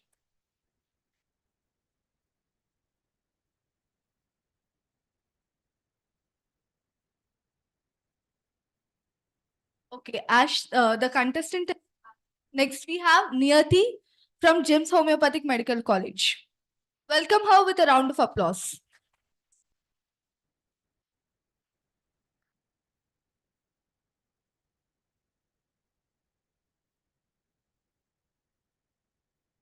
Good afternoon, everyone.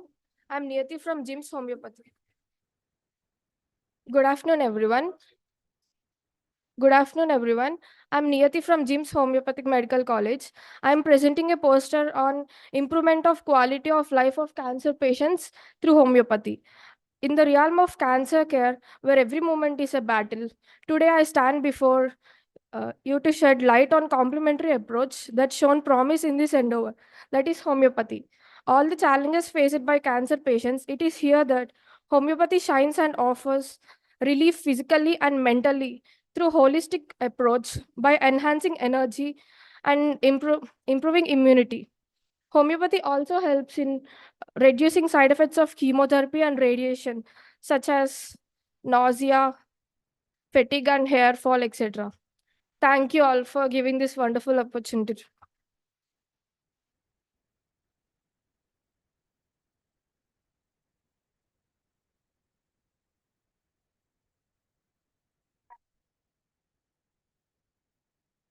Now we have Manasa from JSPS.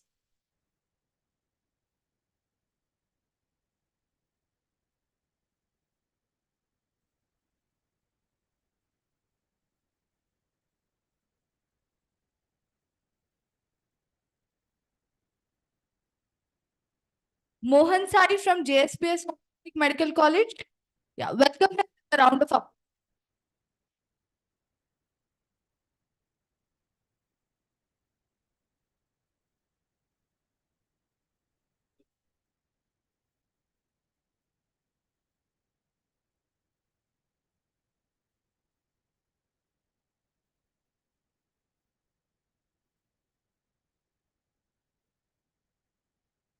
Very good morning, everyone. Myself, Mohan Sai, and I am from final year and JSPS.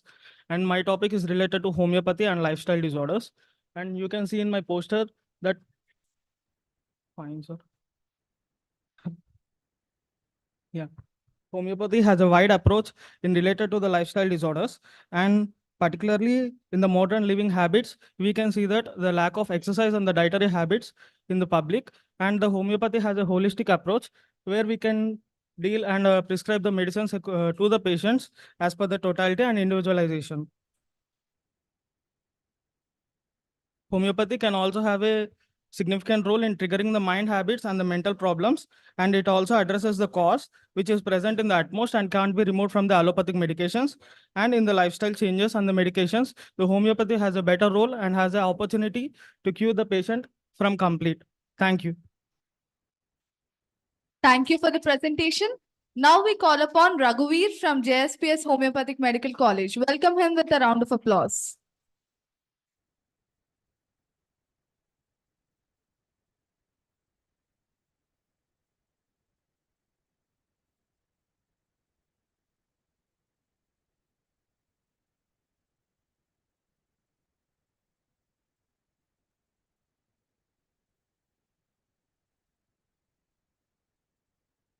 Respected dignitaries and all the judges and my seniors and juniors, good morning to everyone. Today the topic of my discussion, my poster presentation is homeopathy in agro and veterinary fields. Yeah, we have to appreciate the role of homeopathy in agriculture and veterinary fields. Firstly, agrohomeopathy. Agrohomeopathy is emerging field of agriculture, mainly for the we use homeopathy for the increase in the physiology of plant growth, uh, for eradicating the biotic and abiotic stresses. Biotic stress means uh, the plant growth can be modified by the fungi and bacteria in the soil so that symbiosis can affect it. That is biotic stress. Abiotic stress in the sense sunlight and soil and the nutrients in the soil. And we will take some few examples of scenarios of agrohomeopathy in plants. Firstly, tomato plant curved leaf disease, which can be treated with Sorinum 30C. If the leaf was curled, then photosynthesis will not be so proper, so that C3 cycle will be reduced, so that the end product of C3 cycle is obviously glucose. So if glucose production is less in the sense, and the yield also will be reduced, so that Sorinum 30C will be better if in case of plant leaf curl disease. And second is cauliflower, both healthy and reduced.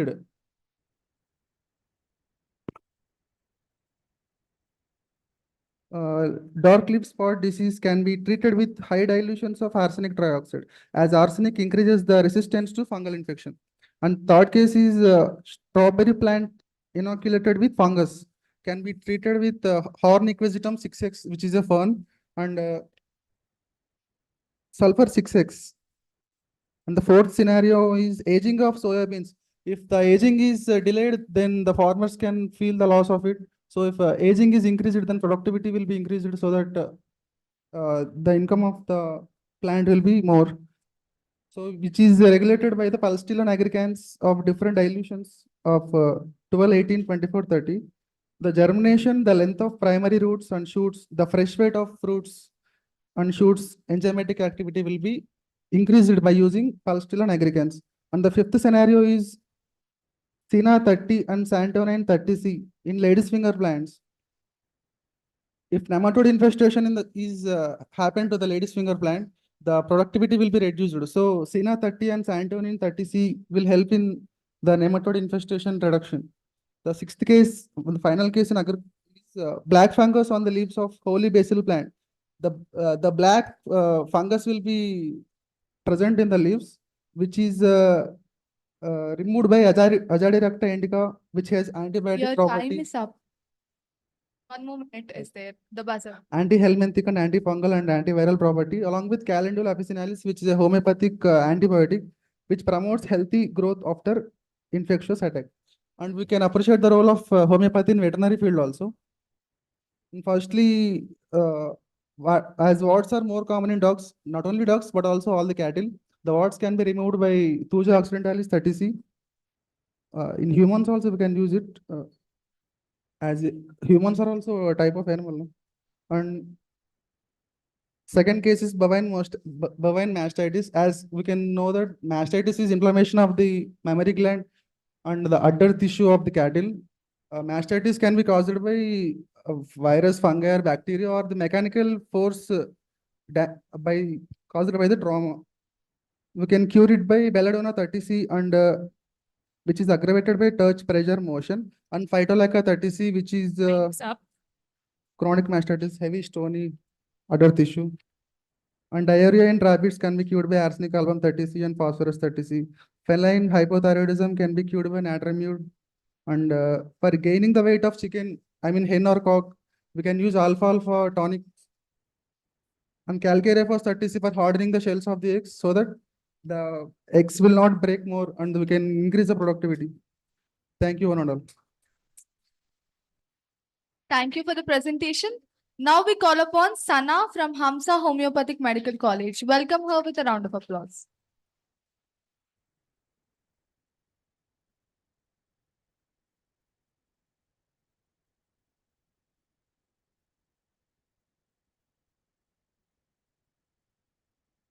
No individual has done more good to the modern profession than Dr. Samuel Hahnemann. This was quoted by Sir William Osler, the father of modern medicine. Good morning to the respected dignitaries present on and off the dais and members of homeopathic fraternity and my dear friends. I am Sana Sultana of Hamsa Homeopathic Medical College. Today I would like to present the poster on the topic Future of Homeopathy in India. So let us see the various factors by which we can say that homeopathy has got a bright future in our country. First thing is emergence as a safe and advanced system of 21st century. Our system has been emerging from many years and is emerging as a better and advanced system of 21st century. Next point is effectiveness at preclinical stages. Preclinical stages, by this I mean in preclinical testing, clinical phase, submissions and drug approval. The exorbitant cost of allopathic treatment associated with side effects. Not only the allopathic treatment, but also the treatment from other systems of medicines, which has many side effects. The next thing is, in many systems of other systems of medicine, there is no proper solution to autoimmune diseases, some of the major chronic diseases, and many lifestyle disorders. And next thing is resurgence of interest of public, resurgence of interest of people of many sectors, many economic statuses upon the holistic healing and preventive care. Offering, as our system of medicine is offering the quality of life in incurable states. Next thing is evidence-based clinical studies based on the technology, which is nanotechnology. And the recent study which has been done is ultra-high dilution analysis, exploring the effect of potentization by electron microscopy and by Raman spectroscopy and deep learning. Coming to the next point, which is ease of administration and various modes of administration which our system offers. And next thing is cost-effective treatment. As we know that our country is still a developing nation, we need cost-effective treatment in medical field to uplift the people of lower middle class. In this way, we can say that the expenditure which is incurred per patient in our system of medicine compared to other systems of medicines is very less.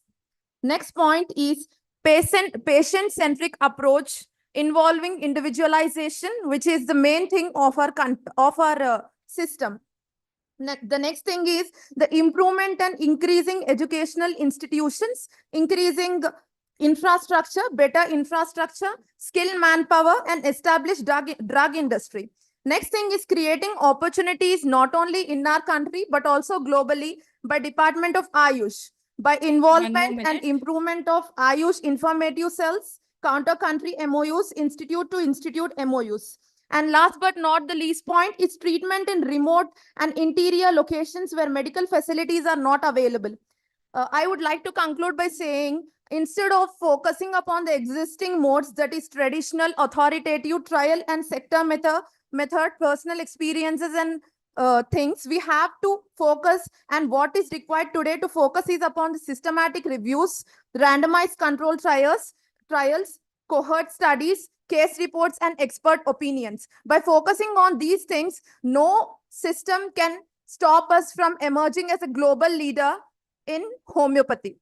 Long live Hahnemann, long live homeopathy. Thank you for giving me this opportunity. Thank you, Sana, for a wonderful presentation. Now I call upon Rakib for the poster presentation from Hamsa Homeopathic Medical College.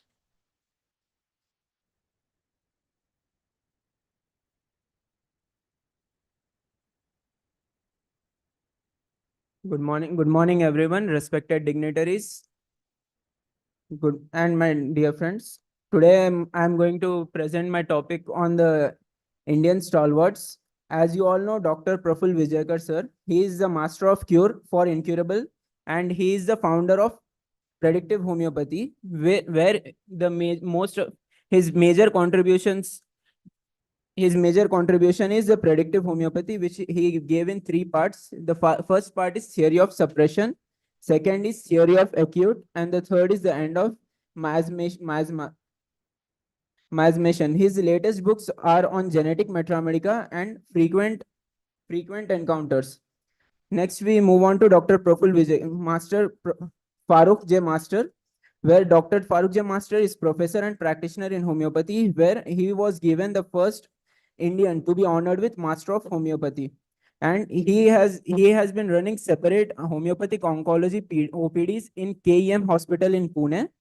He is the only practitioner in homeopathy who has department in cancer hospitals. He got gold medal for first MD of country, and his contributions are Dictionary of the Dreams in Homeopathy and State of Mind that Influences in Fetus. The next we move on to Dr. Rajan Shankaran. Shankaran sir is born in 1960 in Mumbai. He is a practitioner, research scientist, teacher, and author of Homeopathic System of Medicine. His contribution is to development and innovation of case analysis software program called the Vital Quest. He is the head of the song. He gave the book the other song, International Academy Advanced Homeopathy, and his Dr. Hahnemann Lifetime Achievement Award in January 2020 by Maharashtra Council of Homeopathy. His significant books are Soul of Remedies as an Insight into Plants, The Sensation in Homeopathy, and his other publications are The Art of Follow-up, Super Classes in Homeopathy, and Homeopathy for Today's World. Thank you for giving me this opportunity. Thank you. Thank you for the presentation. Now we have Radhika from Hamsa Homeopathic Medical College.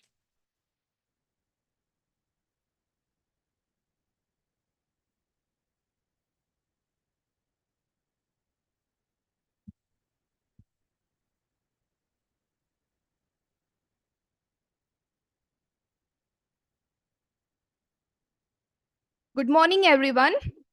Today, good morning, everyone. I am T. Radhika of Final BHMS from Hamsa Homeopathy Medical College.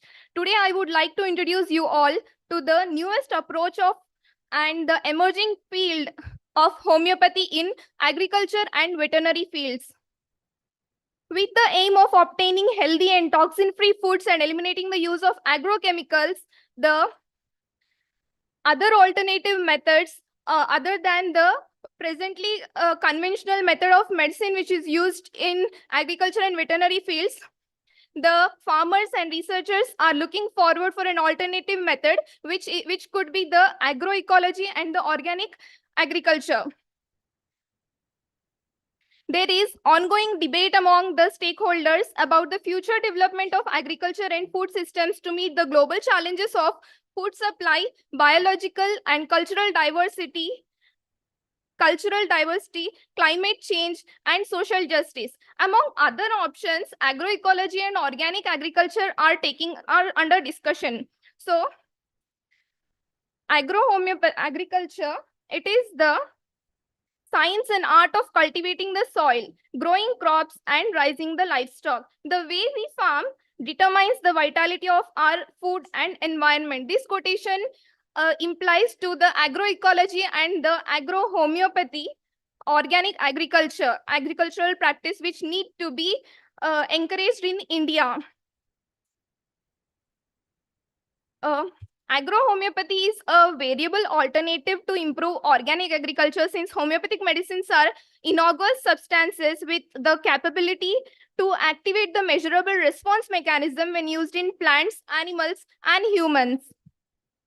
Homeopathy can be used to, I would like to give the definition of agro-homeopathy. Agro-homeopathy is a sub-branch of homeopathy where the plant diseases which are caused by biotic and abiotic stresses are treated with homeopathic medicines. It is one of the emerging branch in the field of agriculture, and it is increasingly implemented worldwide to mitigate the negative effects caused by indiscriminate use of chemical products and conventional agricultural practices. It is a cost-effective and efficient way to treat the plant diseases. Potentized homeopathic medicines can alter the physiological activities of plants. Homeopathic medicines can be used from seed germination to crop production. The rate of it causes physiological change, physiological activities of the plants. It alters the rate of enzymatic activities, the total sugar protein, and the chlorophyll content in plants. It is helpful to treat a broad spectrum of diseases which don't bend to the conventional system of medicine. Homeopathic medicines can be used to control the biotic and abiotic stresses. Example, Silesia, dulcamara, and sulfur, which fight stress caused during wet weather and also during hot and dry conditions. Plants are unique when compared to humans and animals and require different approach. In abiotic conditions, ultra-high dilutions can be used, and medicinal plants are important for human health maintenance, and the cultivation needs to be free from the chemical products which contaminate the soil and environment, and those plants that have therapeutic purposes need to be cultivated with the help of organic homeopathy, which is agro-homeopathy. In addition to the improvement in growth, it also increases the production of secondary metabolites, essential oils, and phytochemicals of pharmacological and biological interests. In veterinary, pets medical history from birth and emotional well-being should be taken, and benefits of homeopathy in veterinary is we can notice the change in the behavior of the animals during their diseased conditions, and homeopathy in veterinary can be used for dogs, cats, and sheep, goats, and horse, cattle, and birds, and it can treat variety of diseases like asthma, epilepsy, allergy, ulcerative colitis, and other digestive and endocrine problems, mood and behavioral problems in pets. It is effective in both prevention and treatment, and with a very few side effects, like belladonna can be given in. Time is up.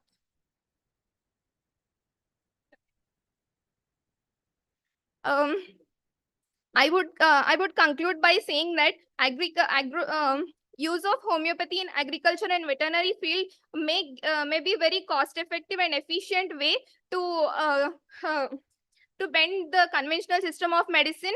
And I think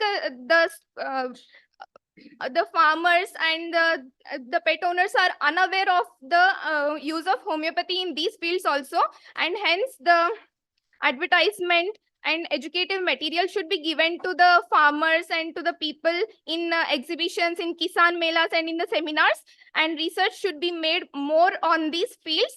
And I would and the promotion on social media should also be done. And thank you so much, HMAT, for giving me this opportunity. Thank you. Thank you so much for the presentation. With this, we have completed half of our poster presentations in the morning session. Now, I request the panelist, Dr. N.S. Raghuram sir, to speak about this session.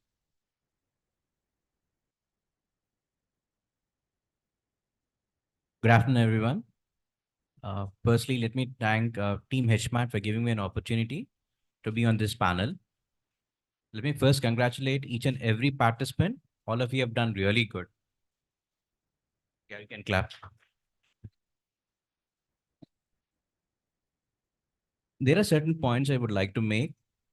Though most of the posters are really good, some you just written all over. The paper presentation is mainly also include a pictorial presentation. Should be a catchy thing. We just write point, point, point. No one reads all of the thing. So make a pictorial presentation and try to explain whatever. Try to be more precise, crisp, and to the point. Don't beat about the bush. Don't be a rhetoric. To the point, whatever you want to say. Don't read everything point by point. You have to explain it. Very few points, a pictorial presentation, and try to explain however much you can do it. And some have given too much of information on it. See, the point is you have to see and understand things. You don't have to read it. If you read a poster, it doesn't make sense. There's not a poster. You're getting an answer for it. You don't have to have answers. You have to make a poster here. And some have oversimplified it. It's just like, you're writing an answer in exams, so-and-so point, so-and-so drug is given for this. So you should not make it more oversimplified it. And most important, some participants have forgot to write their names on the poster. Please don't do it. You have to write your names as well on the poster. And also some that really, the title was not apt in some people. You can't say you have a regional and a local homeopaths. All homeopaths, all salvets are good. You can't degrade. It's like, kind of degrading. Some is local, some is regional, some is international. No, all homeopaths are good. All the teachers are good. We can't grade them all over. With these points, I'll conclude myself and congratulate all the participants here for a wonderful presentation. Thank you. Thank you so much, sir, for sharing your views. Now, I request the judge of the session, Hanmant Rao sir, to please speak few words about the poster presentation and scientific seminar. Good morning, all the doctors over here. Young doctors of yesterday, young doctors of today, and young doctors of tomorrow. So good morning to one and all. And before I talk about anything, I would like to thank my friends, Dr. Gopal Krishna, Dr. Venugopal Gauri, Dr. Rajashri Shah, and Dr. Manik Prabhu Garu, and the whole HMAT team for having me here on this occasion. Thank you so much. So, regarding the presentations, actually, information can be dragged from the Google Amma is there. She gives everything. So I'm not happy with the information which all the participants explained here, but I gave 5 marks to everyone because they might have really worked very hard to get the information. And I appreciate those who are worked out the importance of homeopathy in plant kingdom and animals. That's a different angle. Yes, you can have a lot of scope to practice in future in that areas because less competition is there. And regarding the posters, as an artist before a doctor, I was an artist before a doctor, so I am not impressed with the posters because posters should tell everything what explained here in your words just by seeing the poster. So it should not be too meshy. See, if somebody wants to practice about the obesity, he gives a obese patient and a lean patient. Of course, computer will help us in doing that. And we treat without effects. That gives a lot of impression and everybody wishes to come to you. He at least comes into the clinic, then you have to convince with your words and the treatment, then he will come regularly and you get other patients. So, I mean, I want to say is poster is very important where just a figure can explain everything. We need not take the poster and explain each point by point. There is no use of the poster. Okay. So, my dear young doctors, please develop this kind of art in the future because future it is needed for your clinics. 2 or 3 pictures on the poster for your clinic will get the patients and a lot of money. Okay. And to be very frank, everybody presented very well. Very well. Everybody is impressed. I should really appreciate. So, being a part of judgment, it is very difficult to whom we give more marks and to whom we give less marks. But there are certain points. Conversation skills are very important for us. As a doctor, I am telling. Say, for example, a small example I'll tell you. If anybody comes to you, Are Bagunavara, mi ayye etlunnadu, we will ask. And if the same question, Bagunavamma, mi nannagaru ela unnaru, that is how you have to. That makes a lot of difference, though the meaning is same. So conversation is very important. The students or interns who stand here, who stood here and talked was not having confidence. I have seen only one participant was very confident in expressing, presenting. So everyone can learn that. Everyone knows it actually. You should not have stage fear. One of the participants was shaking while talking, so your voice will be also shaking. That you should avoid, try to practice. I think all the medical colleges, homeopathic medical colleges here, they make all the students to talk uh, on the stage about the topics from first year onwards, if I'm not wrong, because I was former principal of Dev's Homeopathic Medical College. And very happy. I think 2 of my students are talking here very nicely. I'm proud of them. Yeah, I appreciate them. That is not a selfish statement, but being the students of mine, I was very happy. And so students from other colleges are also talking very good English, very good conversation skills, but the presentation of their conversation is not happy, not satisfactory. You can develop in that area. This is not exam. I'm not taking your Viva test and you're not going to get anything, but you can improve in that area. That is my suggestion. Thank you so much. Regarding the scientific section, my friend Dr. Rajasri explained very well. I don't go into that. Thank you so much for being me here. Thank you, sir. Thank you so much for all the guidelines, sir. I guess all the students have got a nice idea to give a better presentations from next time and be encouraged. Thank you so much, Raghuram, sir, for being one of the panel member. Now we are moving on to the next session, the most excited one. I guess the bus started. It's the memes. So we are gonna, we already have posted the memes, reads, everything on the social media. We have taken the likes, shares, interactions and everything. Already one award is locked based on not only likes, shares or anything, based on the entire likes, shares, comments and interactions. So one prize is already locked. That will be announced not now, in the last, so that the adrenal rush should be maintained. And then next we'll be having a jury choice. So sometimes it is like the content. Not everyone can ask like shares. Sometimes content may be good, but likes may not be there.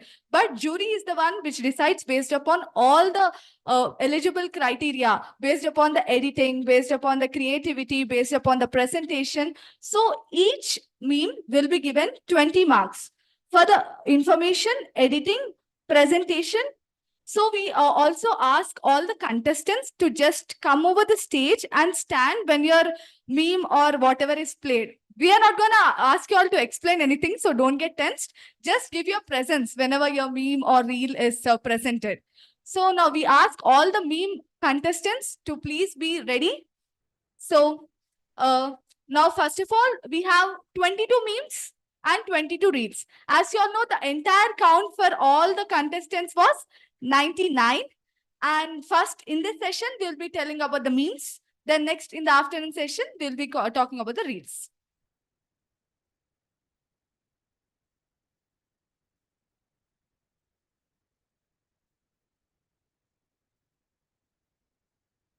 Now we request the contestants to please come whenever we call your name, so that when you're present here, we'll play the like whatever you have edited and submitted.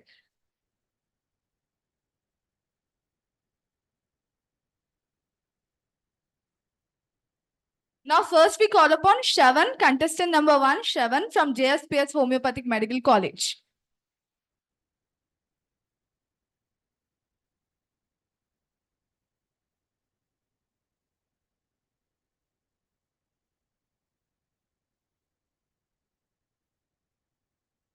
Do we have him in the hall? No? Okay, we'll just play his meme.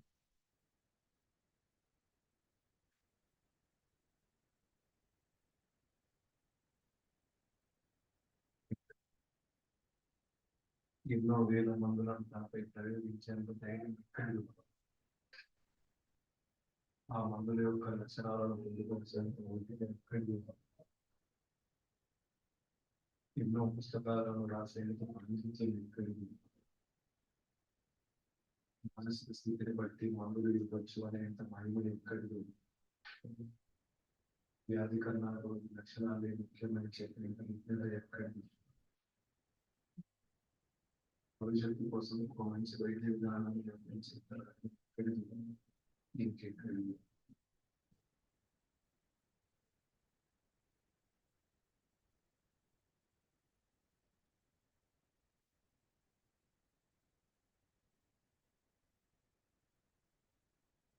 Impressive, right? Do you want this meme to be played again?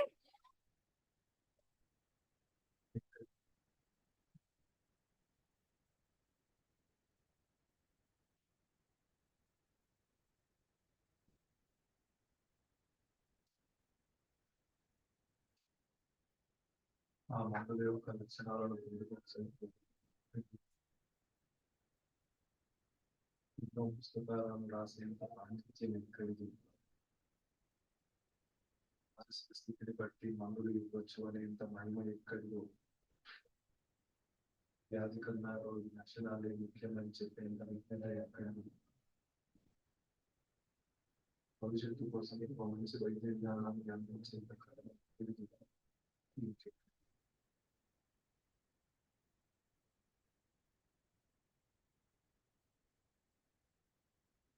So for the acknowledgement purpose, the lines and the voice both were from the editor itself. Next, we have Rajesh from Dev's Homeopathic Medical College.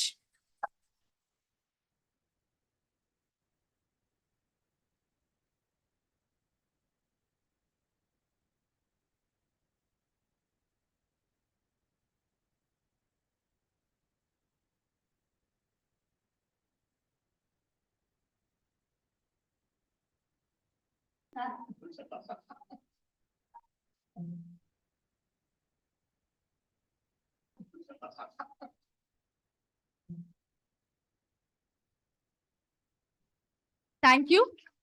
Next, we have Sri Divya from Jim's Homeopathic Medical College.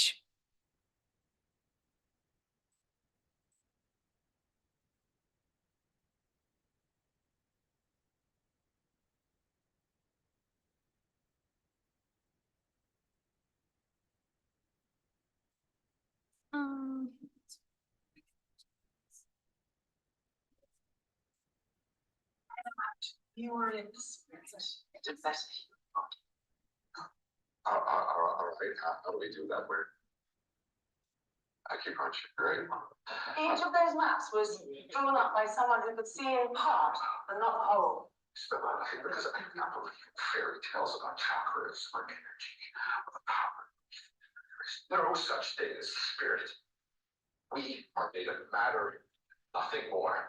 And see through you.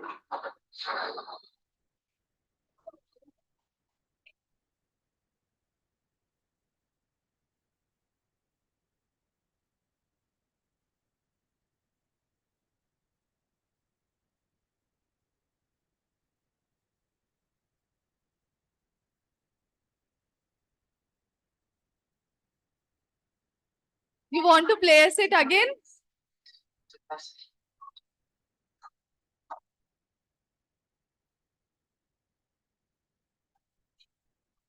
Each of those maps was drawn up by someone who could see in part, but not the whole. Because I cannot believe fairy tales about chakras or energy or power. There's no such thing as spirit. We are made of matter, nothing more. And see through you.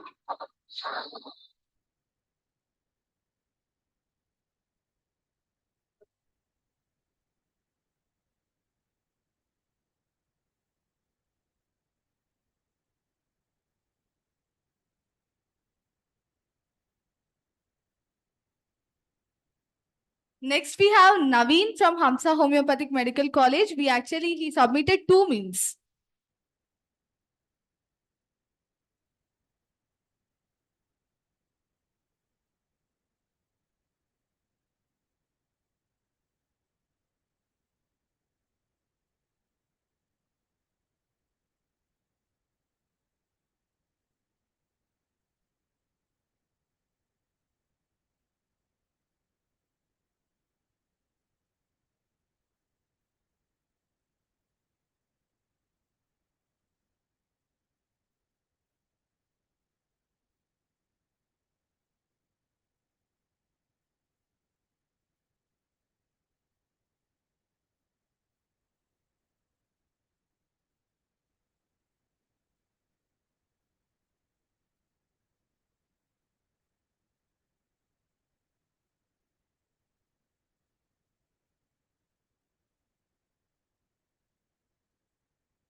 Now we have Alekia from Hamsa Homeopathic Medical College. She also submitted 2 memes.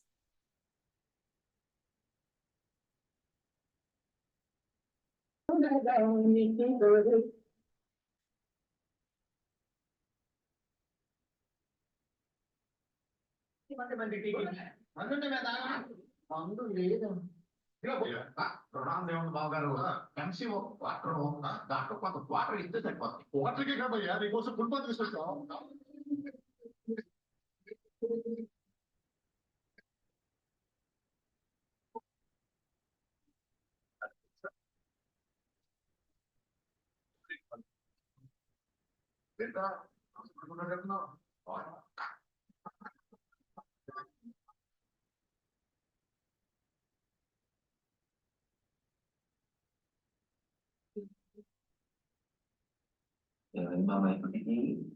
మా class లో వరుణ్ ఒక అబ్బాయి ఉన్నాడు last exams లో వాడేటాడు వాడి పరిస్థితితో నన్ను beat చేశాడు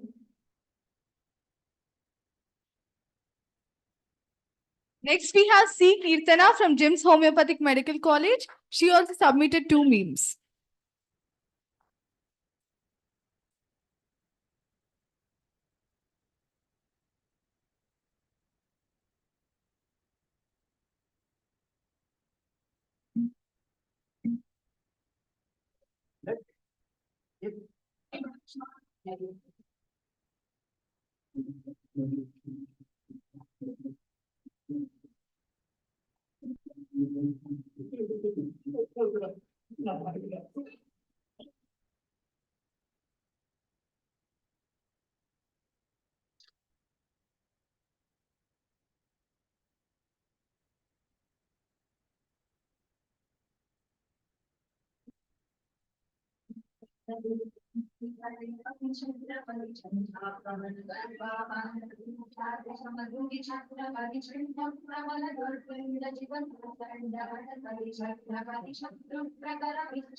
మగాళ్ళకు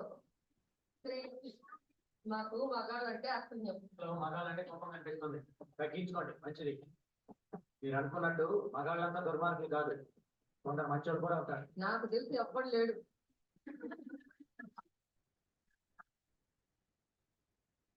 Next, we call upon Pratyusha from Jim's Homeopathic Medical College. She also has submitted 2 memes. I request all the participants to just go and stand near the photo so that the contestant and meme both can be visible. Near the photograph.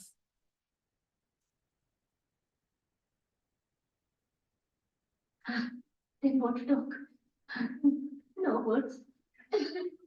Crying is only coming.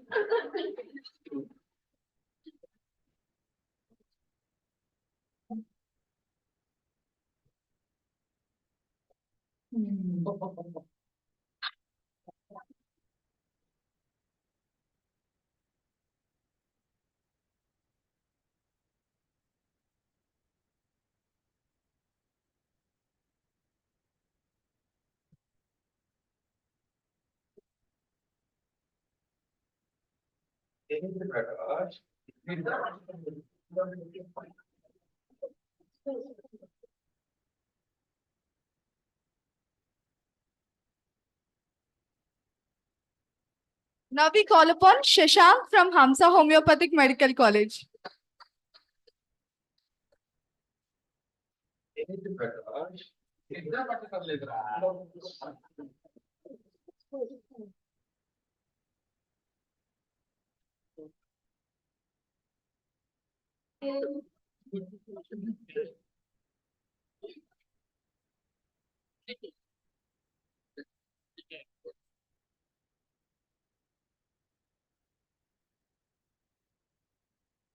Next, we call upon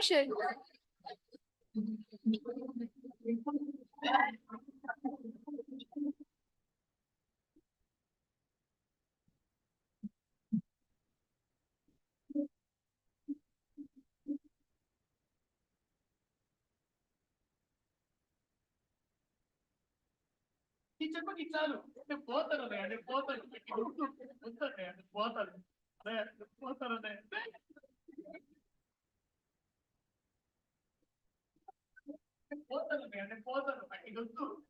నేను పోతాను ఉంటాను పోతాను పోతాను Next, we call upon Sanjana from Hamsa Homeopathic Medical College. She also submitted 2 memes.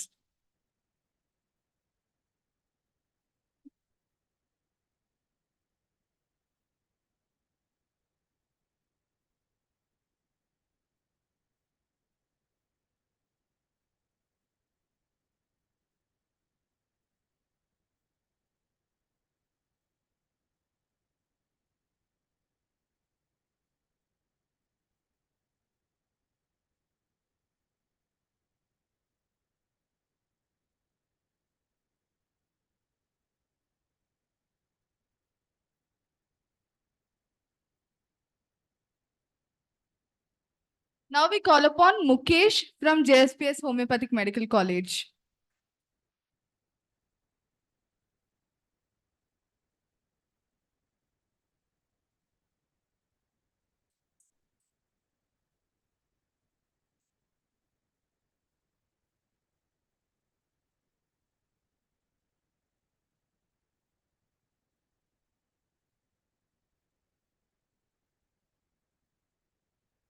Thank you.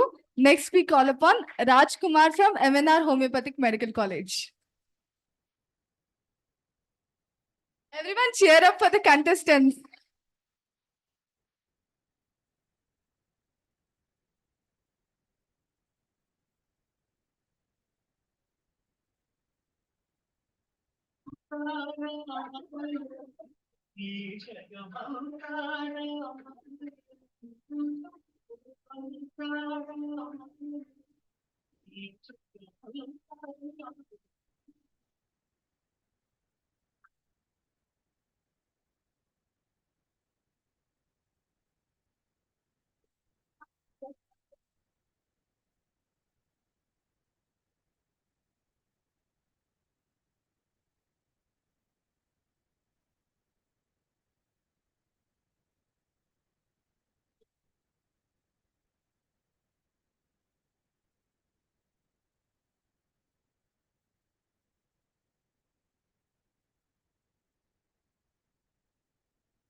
Now we call upon Soni Bhavani from MNR Homeopathic Medical College.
Night పబ్లో బాగా enjoy చేసావా? లేదు sir, English గారు రాసిన సరైన బాగా ఒక నవల చదువుకుని టైంకే పడుతుంది. నువ్వు అబద్ధం చెప్పినా ఈ క్యాల్కులేషన్ చెప్పి ఎంత €500 బిల్ గారు టైం నైట్ 3 మిస్టర్ శాస్త్రి నాకు కావాల్సింది వర్క్ ని ఎంజాయ్ చేసేవాడు, వర్క్ ని పక్కన పెట్టి ఎంజాయ్ చేసేవాడు. ఇంటికి వెళ్ళి రెస్ట్ తీసుకో. Thank you sir. ఇవాళ శాస్త్రి ఆ ముగ్గురు సార్ కూడా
So friends, we have one more case presentation and we have some posters, we have some memes and we have some reels apart from quiz. So we'll complete with the poster presentations now and we'll break for lunch at about 1:30.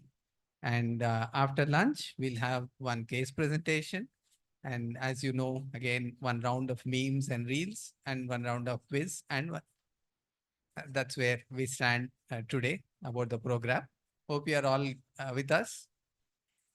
Thank you. Thank you. Of course. And we have some more gems amongst this audience, the toppers from all homeopathic medical colleges. So they'll also be, crowned prince and princesses this evening today here with the Hahnemannian Award. Are you all ready for it? Thank you. Thank you.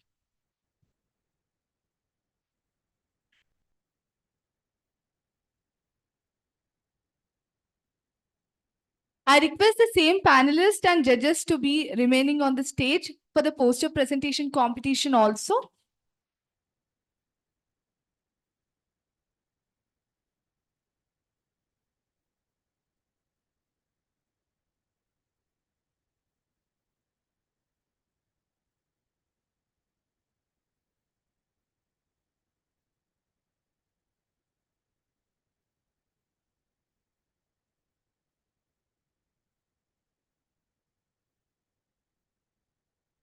One more judge will be joining again for this poster presentation, Dr. Harjit Thapar. Please welcome ma'am. She's a senior homeopathic physician of Twin Cities and practices from Begumpet, Hyderabad, and she has more than 25 years of homeopathic practice.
So now we call upon Ramya Sri from JSPS Homeopathic Medical College for her poster presentation. Welcome her with a big round of applause.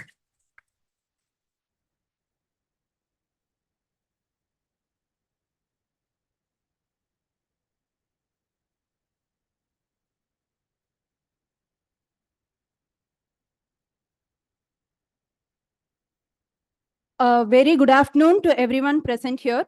Myself, Ramya Shri from 3rd BHMS, studying at JSPS Government Homeopathic Medical College, here today to present a poster on the topic, Role of Homeopathy in a $5 trillion economy. Of all the topics that were given, I chose this because I found it to be really interesting and realistic, and that cost-effective medical treatment is absolutely the need of the hour.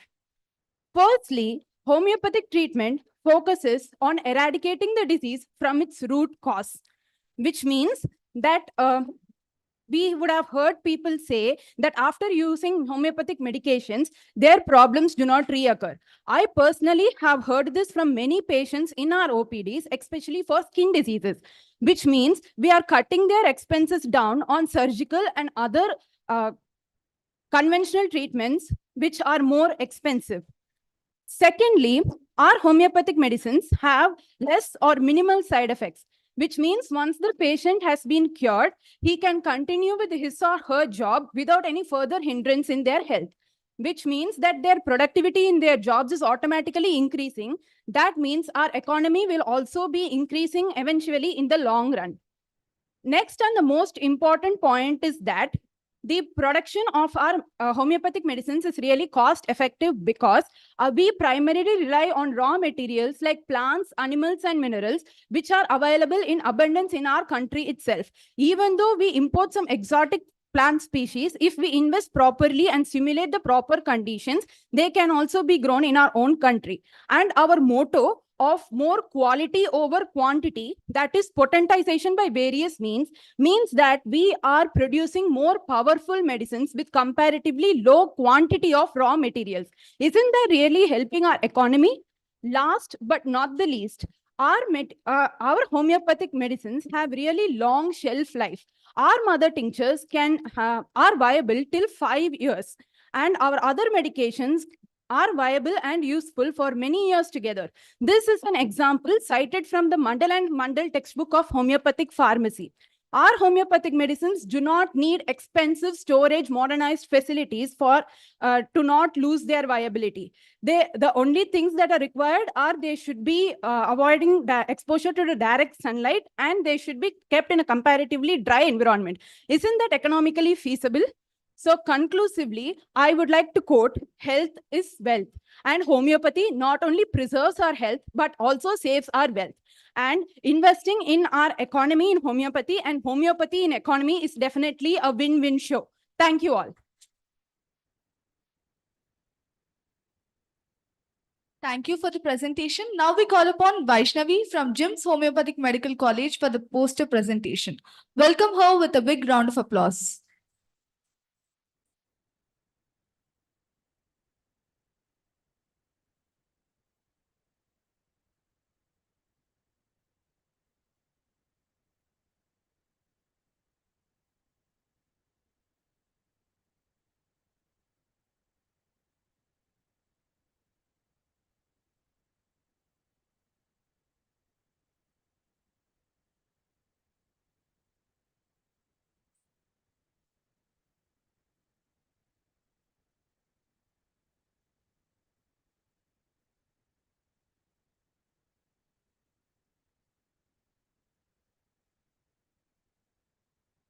Good afternoon, one and all. Myself, Vaishnavi of Final BHMS from GEMS Homeopathic Medical College. Now, my poster presentation is on Indian homeopathic stalwarts. Dr. Mahendralal Sarkar, who is the first Indian homeopathic physician. He was not only a great physician, but also a great scientist. And many number of allopaths followed Sarkar's lead for homeopathic practice. And now Dr. Pratap Chandra Mozamdar, he is the person who proved indigenous drugs, and he established the Calcutta Homeopathic Medical College, and he expired on October 22nd, 1922, leaving behind two successive generations of gems in the homeopathic field. Dr. Mahendralal Sarkar was cured cases of cholera, hysterical, neuralgic, and catarrhal patients with homeopathy. He was also the founder of Indian Association for Cultivating Science. Thank you. Thank you for the presentation. Now I call upon Sandhya from Hamsa Homeopathic Medical College for the poster presentation. Welcome her with a big round of applause.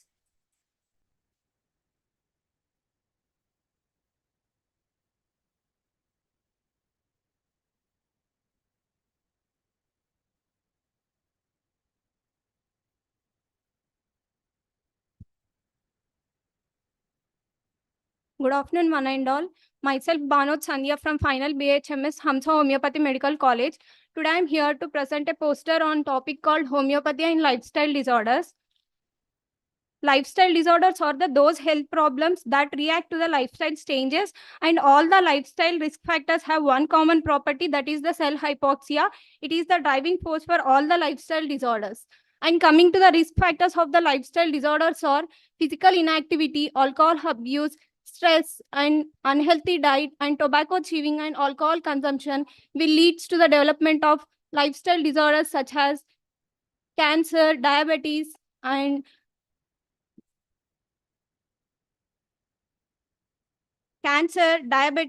heart conditions, heart stroke, and lung diseases. The cost of living an unhealthy lifestyle, like we are paying the money and we are buying the disease, such as cigarette smoking will leads to the respiratory conditions, and alcohol consumption will leads to the liver cirrhosis and it affects the liver, and fatty food consumption will leads to the cardiac arrest and stroke.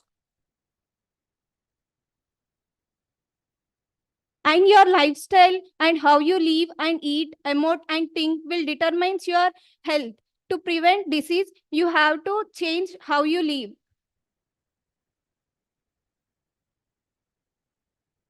Coming to the homeopathic aspect, we prescribe the medicines on the basis of the symptom similarity of the drug and the patient, and we treat the man in the disease and but not disease in the man.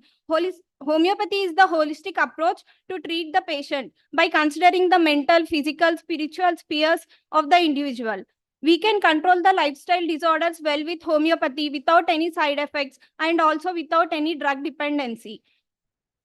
Right medicine will also cure the disease, but overall immunity of the person is also increased. Homeopathy is an effective and natural way to treat the lifestyle disorders.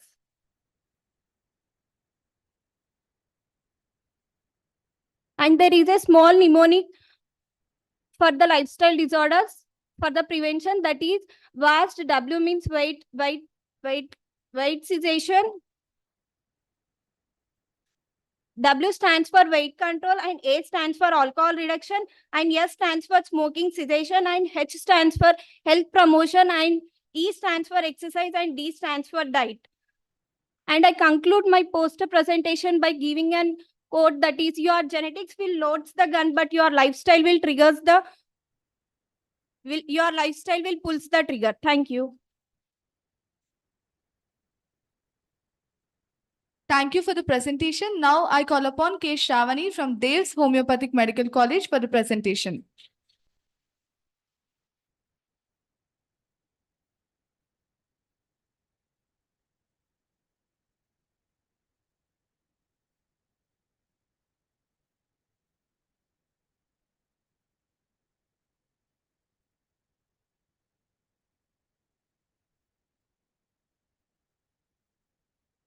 Good afternoon, everyone. Myself, K. Shravani from Dev's Homeopathic Medical College and Hospital. And I'm here to present about topic homeopathy in agro and veterinary medicine. So as we all know, agro means it deals with the plants, crops, soil and field. And veterinary means animals. So what is homeopathy in agro and veterinary? It's just that diluted substances we use to treat the illness of the plants and animals. So let us know about homeopathy in agro and veterinary medicine. It is an alternative medicine that we use diluted substances to treat the illness of both plants and animals. So let us know about agro-homeopathy first. Agro-homeopathy, in this we use medicines to treat the diseases of plants.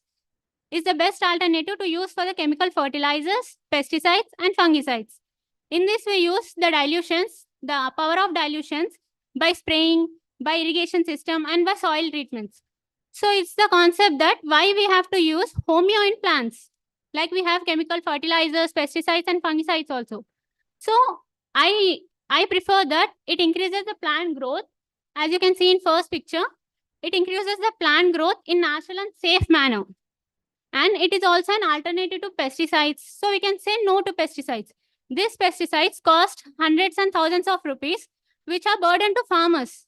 And these are also commercial products which are toxic and which are unsafe. If we use this all pesticides and fertilizers on plants, if we are consuming those, then we are also harming ourselves, harming the mankind. So we have to reduce the use of the fertilizers and promote the homeo medicines, which has no side effects and safe to use and safe to consume also. And they are also cost effective. So let us talk about a case which I referred from an article. It's about tomatoes which got rotten. So rotten by a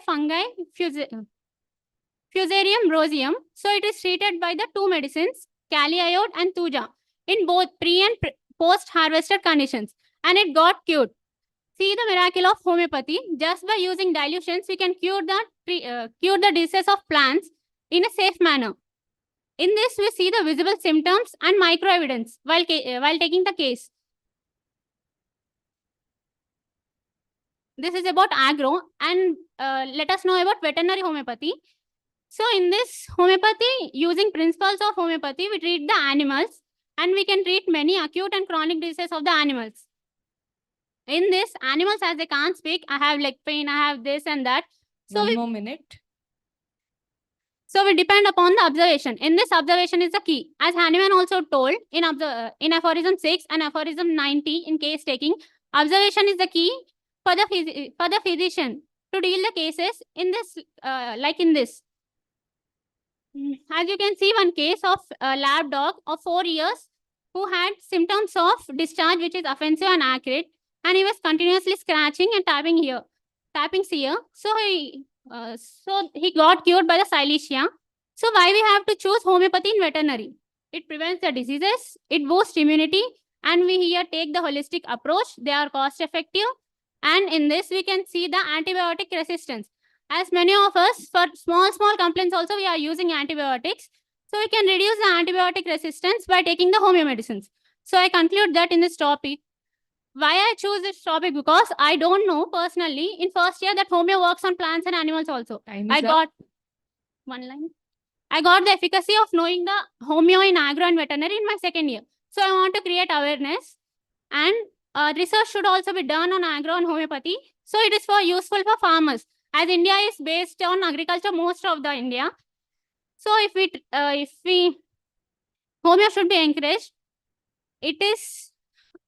It is harmless and unsafe. Thank you. Thank you for the presentation. Now I call upon Udayashri from MNR Homeopathic Medical College for the poster presentation.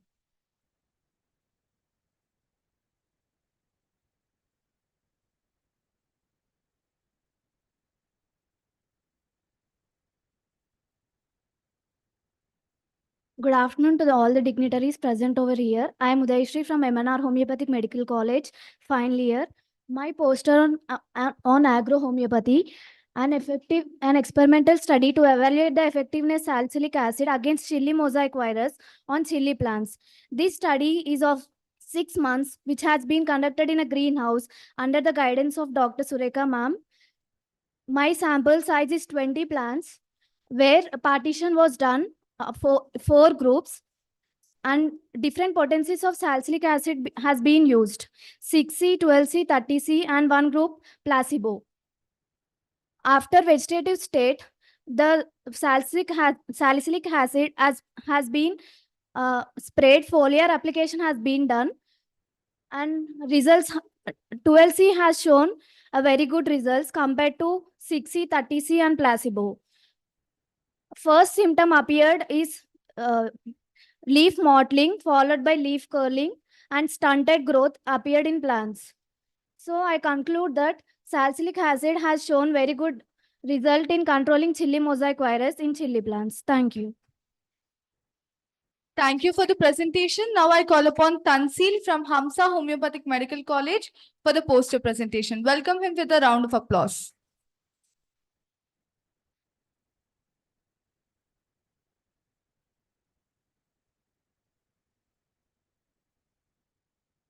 So good morning, everyone. My name is Syed Tanzil Hussain. I'm from final year BHMS, Hamsa Homeopathy Medical College. Like my topic is improving quality of life by homeopathy for patients who have undergone chemotherapy and radiation. Tanzil, sir. So as we know, cancer is the leading cause of death nowadays. And it is one of the, like every one patient in every 6 patients die due to cancer. And every more than 10 million people die due to cancer every year. So the most common cause is breast cancer, then the lung cancer. And the causative factor is tobacco, smoking, and alcohol. So now how we can help with our homeopathy, these patients who have undergoing chemotherapy. So now I would like to tell in relation with the arsenic album. So normally what is chemotherapy? Chemotherapy is a systemic treatment using chemicals to destroy proliferating cancer cells. In its advantages, the chemicals destroy the rapidly dividing cancer cells. In its disadvantages, it destroys normal cells, that is of the bone marrow, digestive tract, skin, and mucous membrane, thereby causing a homeostatic disturbance in hematological, gastrointestinal, neurological, dermatological, and psychological functions. Together, it alters the functions, quality, and the life of the patient. So normally the side effects of the chemotherapy are mucous membrane, it affects generalized partial mucositis, gastrointestinal nausea, diarrhea, altered appetite. In hematological, transient leukopenia, thrombocytopenia, anemia, skin and hair alopecia, scalp. So arsenic trioxide, it is used as chemotherapy drug where other drugs are not responding. And it is FDA approved. Its brand name is Tricinox. Then how it works means it speeds up the death of the leukemic cells and encouraging normal blood cells to develop properly. It does this by working on particular proteins within the cell. And in homeopathic indications, we also produce it from arsenic trioxide. It helps in maintaining the system under the stress of malignancy, reduces refractive index of the blood, gradual loss of weight from impaired nutrition, and gastrointestinal cannot bear sight or smell of food, nausea, gastralgia with burning pains, stools, small offensive dark with prostration, extremity, burning pains, peripheral neuritis, mind, great anguish, restlessness, despair, fear. And we can see in the cancer patients that many patients fear that even though they take the medications, they won't be able to survive the disease. So it is the key indicative of the arsenic album. Hence, we can give it as an adjuvant during the chemotherapy. Thank you. Thank you for the presentation. We acknowledge the presence of Dr. Kalpana ma'am and Dr. Annapurna Vagre ma'am. Next, we have Spurti from MNR Homeopathic Medical College for her poster presentation.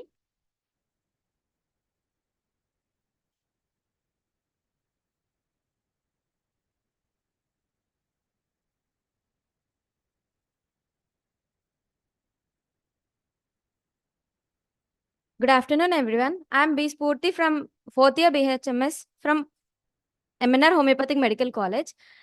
As my topic was a clinical study to evaluate the efficacy of Cicuta virosa in the treatment of pica in adolescents, as it is an experimental study which was an evidence-based.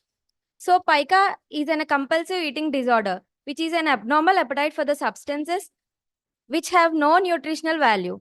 So children these days, because of lack of interaction with the parents and wrong guidance with the peers, so they're having a habit of eating non-nutrient foods like chalk, soil, ice cubes, and etc.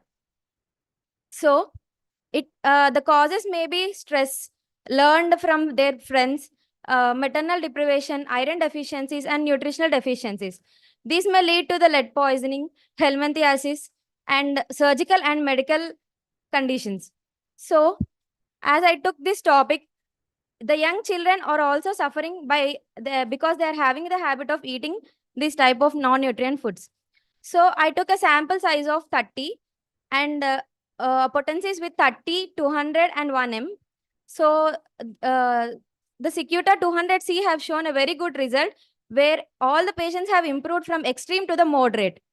So, I want to conclude that from my study, as homeopathy is having a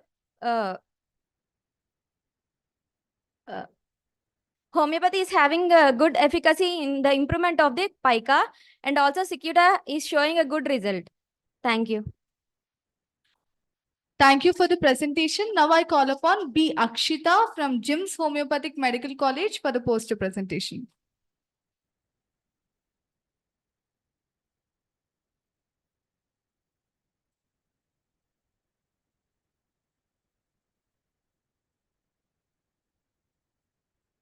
Good afternoon, everyone. Today, I'm B. Akshita, 4th BHMS from JIMS Homeopathic College. Took the topic Indian Homeopathic Stalwarts, and I choose Rajendra Lal Datta and M.L. Davle. Rajendra Lal Datta, called as the father of Indian homeopathy, he converted M.L. Sarkar to homeopathy. He brought homeopathy into light by curing very famous personalities like Pandit Ishwar Chandra Vidyasagar and so on. He was born in 1818, the famous Dutt family of Wellington Square, Calcutta, and has done many philosophical work. He expired at the age of 71 years on June 5th, 1889, leaving homeopathy Bengal on a firm, sound, and wide footing. Now next, M.L. Davle, born in 1884, he was the he made contributions. He was an eminent physician, the spirit behind the celebrated ICR Symphonium volumes, and the author of many books like Perceiving and Living Life, etc. He was the man behind the establishment of Institute of Clinical Research. Thank you.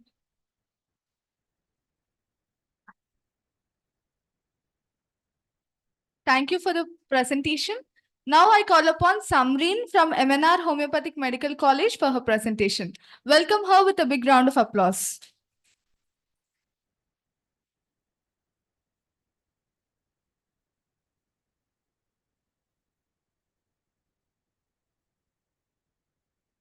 Good afternoon, everyone. I am Saida Safa Samreen of final BHMS studying in MNR Homeopathic Medical College. I am here to present my poster on the topic evidence-based case studies. The title of my poster is a single blind randomized controlled study to endeavor the effect of Wiesbaden dilution 30C in the treatment of telogen effluvium. Now, what is telogen effluvium? Telogen effluvium is an excessive hair shedding disorder which occurs after stressful events due to hormonal changes or due to some medical conditions. I have assessed 550 to 600 students studying in MNR Homeopathic Medical College who were facing hair fall. Out of these students, 60 patients were having excessive hair shedding disorder with positive hair fall test. Now, these 60 students were divided into two groups. Group A consisting of 30 students, which was the medicine group, and Group B consisting of the placebo. Group B students consisting of 30 students which were given the placebo. Now, the Group A students were given Wiesbaden dilution 30C once a week for 4 months, and Group B were given placebo once a week for 4 months. And these students were subjected for hair pull test once a month. After 4 months of study, the results were subjected to statistical analysis, and analysis of the hypothesis was tested using paid and unpaid t-test. And out of this study, we have assessed that out of 30 students which were given the medicine, out of them 23 students accounting to 76.66% were were treated with the Wiesbaden dilution 30C in the treatment of telogen effluvium. Thus, with this study, I would like to conclude that Wiesbaden dilution 30C is very much effective in the treatment of telogen effluvium. Thank you. I would like to thank HMAT for giving me this opportunity. Thank you. Thank you for the presentation. Now we call upon Shweta from MNR Homeopathic Medical College to present her poster.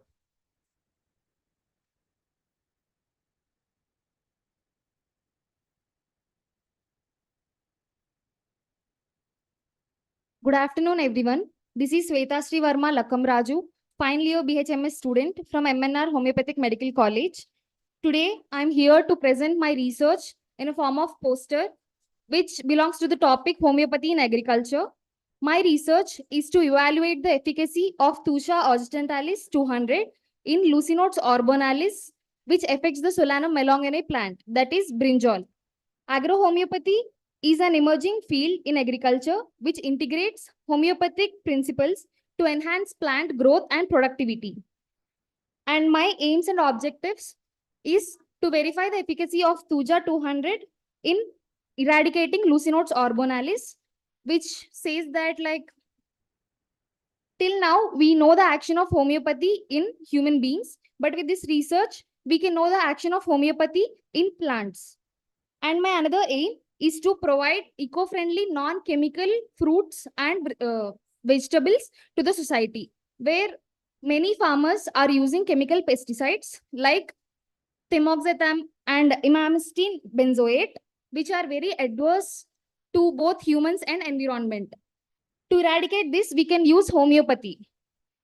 And one more interesting aim is to reduce the farmers' expenses, where in average, every farmer is using 30,000 rupees only to buy chemical pesticides and spray them to the plants per acre. But with homeopathy, we can just made it into 3%. That is, with 900 rupees, we can buy a Tuja 200 medicine and use it on 1 acre of brinjal plants so that we can eradicate Lucinodes orbonalis. Coming to my methodology, I took 30 plants as my sample size, and one group consists of 10 plants. Coming to group A, it is intervention group where I used Tuja occidentalis 200, just 5 drops per liter with 50 succussions for every week. And group B is a reference group where I used chemical pesticides, same as other farmers. And for group C is a control group where I growed the plants without any treatment. And the pictures that I represent in the poster explains the journey of my disease. The day I sowed the seeds and the saplings, the plants after 2 months, and every group represents 10 plants. Coming to the result of my research explains and determines that Thuja occidentalis and chemical pesticides acted effectively on Lucinode orbonalis compared to control group. But here, Thuja 200 group gave more yield and more healthy fruits compared to chemical pesticides and control group. And the graph and table represents the parameters that I took for the research. I adopted ANOVA test for my statistical analysis, which supported the research hypothesis and made my research significant. Coming to the conclusion, Thuja 200 has shown significant influence on eradicating Lucinodes orbonalis and enhancing the yield. For references, for my research, I took nearly 40 to 50 references, but here I mentioned the most important 4 research references. And this is about my research poster. And here I want to thank Dr. Gayatri Prasad sir and Dr. Sureka ma'am for supporting and guiding me for the research. And I also thank HMAT for giving this wonderful opportunity. Thank you.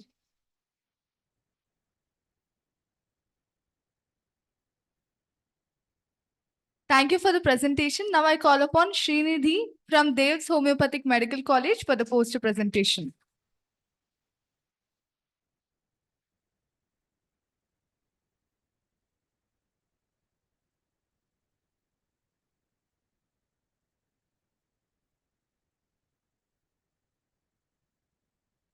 Good afternoon, all the dignitaries over here. Myself, Srinidhi from Dev's Homeopathic Medical College. My topic is about homeopathy and lifestyle disorders. As you all know, aware of these lifestyle disorders, this is the most common prevailing in our day-to-day life. Yes or no? In our family members, like elder, like our grandfather, grandmother, or our father and mother, they are suffering with these lifestyle disorders. These are caused mainly due to change in the lifestyle. Means in olden days, there are not sedentary life. Mainly, these are caused due to sedentary life. Means change in the lifestyle of a person and change in the environment where they live cause mainly these lifestyle disorders. So the risk of developing this is occupation. Means in olden days they used to go to the work and they used to work in the fields or other offices. But now what did happen? Work from home.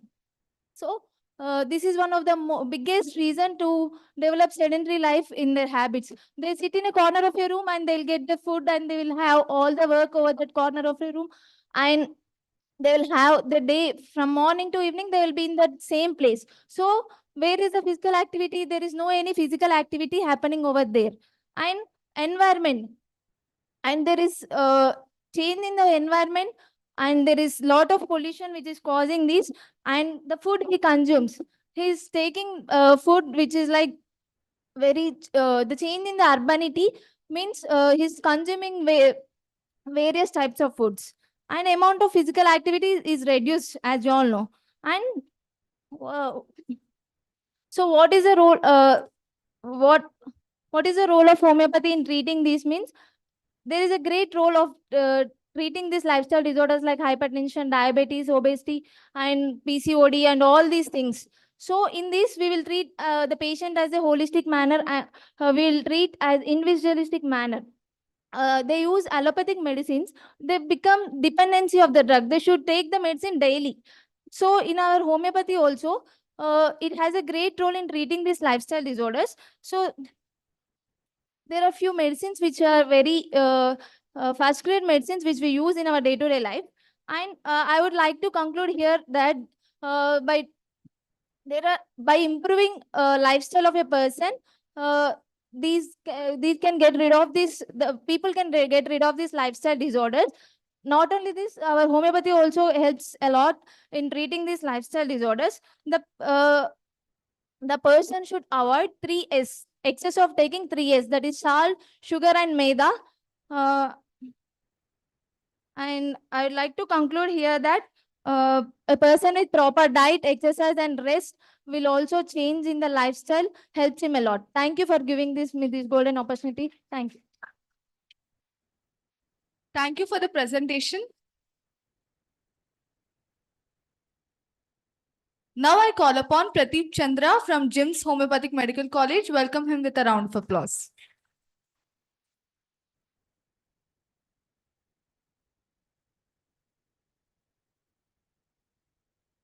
A pleasant good afternoon, everyone. This is Pradeep Chandra of 3rd BHMS from JIMS Homeopathic Medical College. So today I'm going to present a poster on the topic COVID, a success of homeopathy. So to know the answer to this question, let's go through this poster. First, I think you can see there is a logo saying homeopathy, uh, the antivirus shield. So with the logo itself, you can say that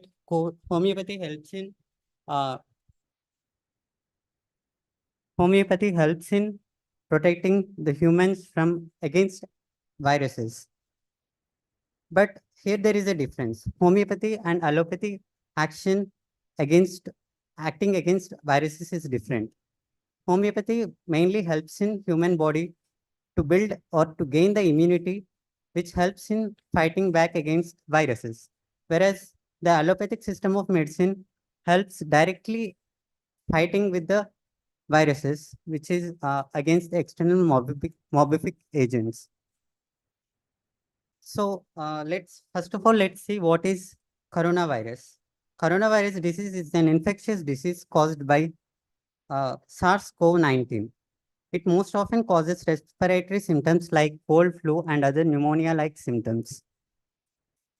So in case of epidemic outbreaks, homeopathic researchers will find a way to protect human race from the virus outbreaks. It is by finding out the genus epidemicus. So let's know how the genus epidemicus is found. So first of all, there is a area where there are plenty of patients who are suffering from a particular epidemic disease. So from that area, we take a group of people or patients and we collect a group totality from that region. And out of that group totality, we get two types of symptoms, which are common symptoms and uncommon symptoms, out of which we homeopaths consider uncommon symptoms, and we select a remedy based on symptom similarity, which is called as the genus epidemicus, which we can say as the preventive and curative remedy for the particular epidemic. And here on the lower left, you can see a pictorial presentation wherein a woman suffering with a cold, when cold or other flu-like symptoms, when given Arsal 30C, which is a genus epidemicus, the preventive and curative remedy of the particular remedy, not only gets relief from the COVID symptoms, but also gets complete cure from the COVID-19. And we can also see that the homeopathy is one of the popular systems of complementary medicine and has great history in the past as well. Like there are epidemics like cholera, Spanish flu, dengue, chikungunya, and acute encephalitis syndrome, etc., with variable success rates. But most prominently, we can say the Spanish flu, which got outbreak in the year 1918, has got more success rate than any other epidemic disease. Like in the 1918, due to Spanish flu, around 20 to 15 million people have died due to the Spanish flu outbreak. But due to the uh, use of homeopathic system, there is only 1 to 2% of the death rates uh, while compared to 40 to 60% of death rates or mortality rates that are seen in the conventional system of medicine. So with all the self-explanatory evidence, I would like to conclude that yes, homeopathy is a success of medicine, success of COVID. And thank you everyone for giving this wonderful opportunity. Thank you for the presentation. We request all the audience to please be seated. The lunch is ready. We have few more posters. After that, we can disperse. So only 2 more posters are there. So please be seated. Next, we have Anshu Udhai from JIMS Homeopathic Medical College.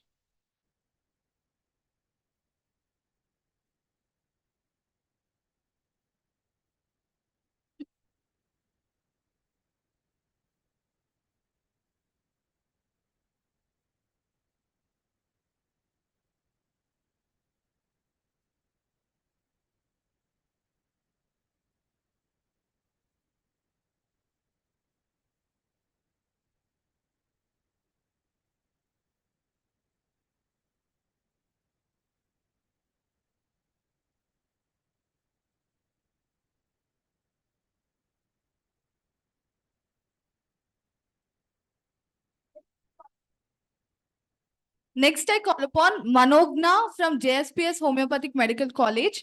I request the judges to please enroll these names as they wouldn't be able to present before. They have attended now. We request the judges to write their names. Manogna from JSPS Homeopathic Medical College.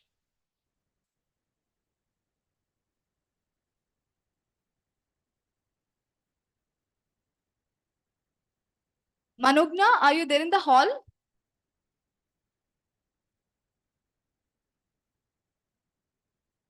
Okay, the next participant,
Good afternoon, everyone. We'll be felicitating our guests of honor this afternoon. And the lunch is ready. Please have your summer's lunch. Then we can have the post-lunch session also. So at the outset, we welcome again. We request Dr. Gopal Krishna sir, our president, to come on stage, and also team HMAT to come on stage to felicitate the guests of honor. Durga Prasad Rao sir, Dr. Annapurna Wagre madam, Dr. Kalpana ma'am, please come on stage to felicitate our guests of honor.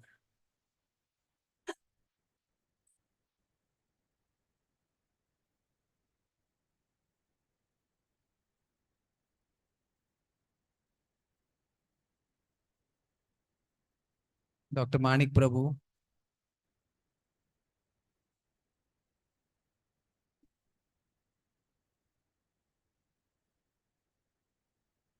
Lunch is on the second floor.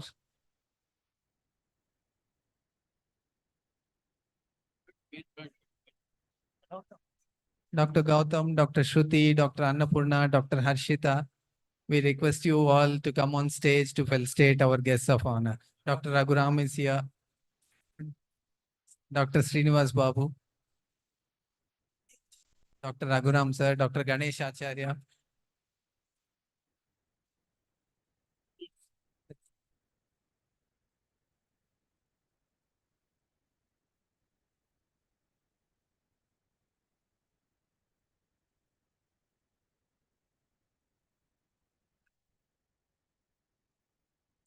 Thank you, madam.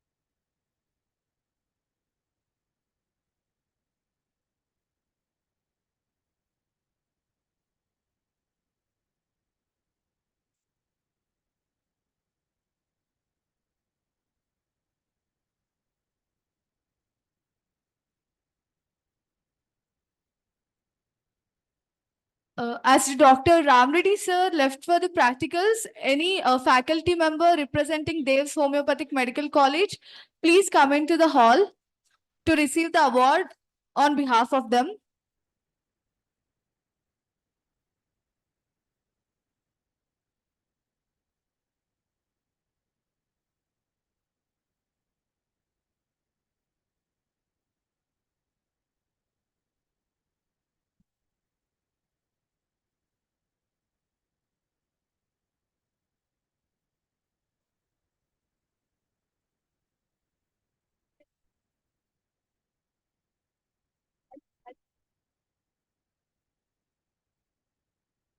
Anyone from Dev's Homeopathic Medical College can come and take over the memento representing the college.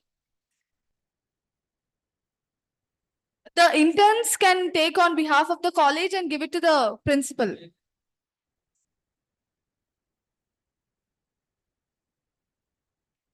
Now I call upon Dr. Renuka Ma'am, Principal of Guru Nanak Homeopathic Medical College, to receive the guest of honor memento.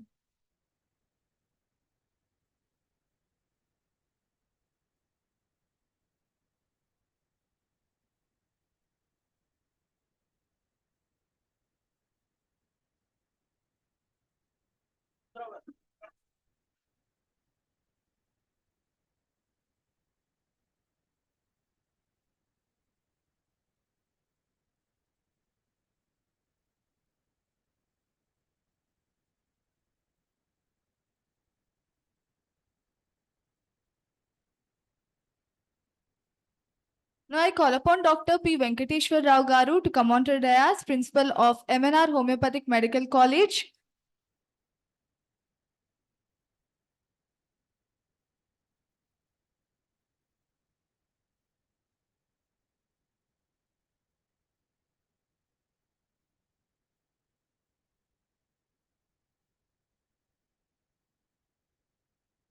Now I call upon Dr.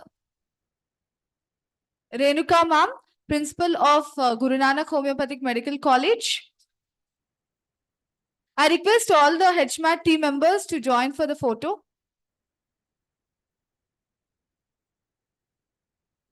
Shruti Ma'am.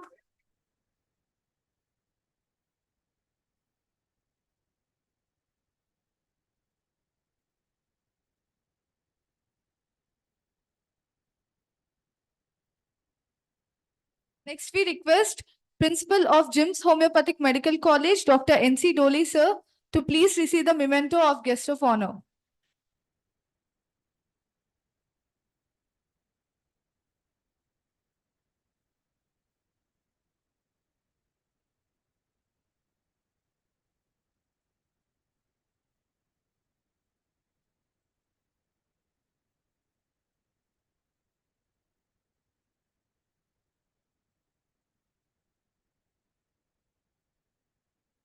Now, I request Dr. Srinivas Babu Katti, sir, to receive the memento on behalf of Hamsa Homeopathic Medical College. We request all the judges to please stay back. First, we want to felicitate Dr. Hanmantrao sir for being the guest of scientific session as well as poster presentation and meme contest. Thank you, sir, for your wonderful presence. Next, we call upon Dr. Ganesh Achari sir to receive the award for the guest for being the guest judge for scientific presentation, meme competition, and poster presentation.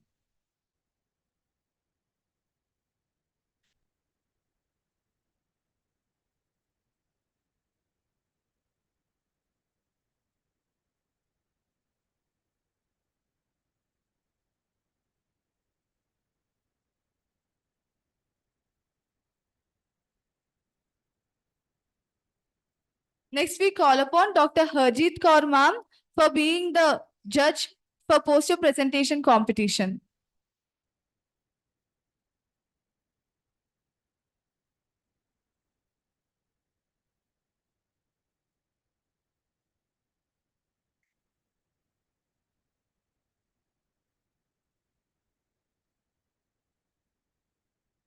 Now, I request Dr. Ganesh Achari sir to please receive the memento for being the judge of poster presentation, scientific session, and meme contest.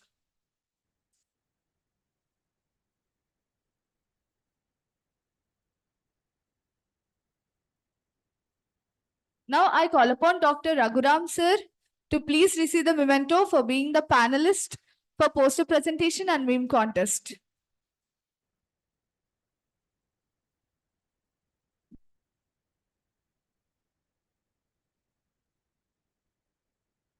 Now I call upon Dr. Rajeshri ma'am for being one of the panelists for psoriasis seminar presentation.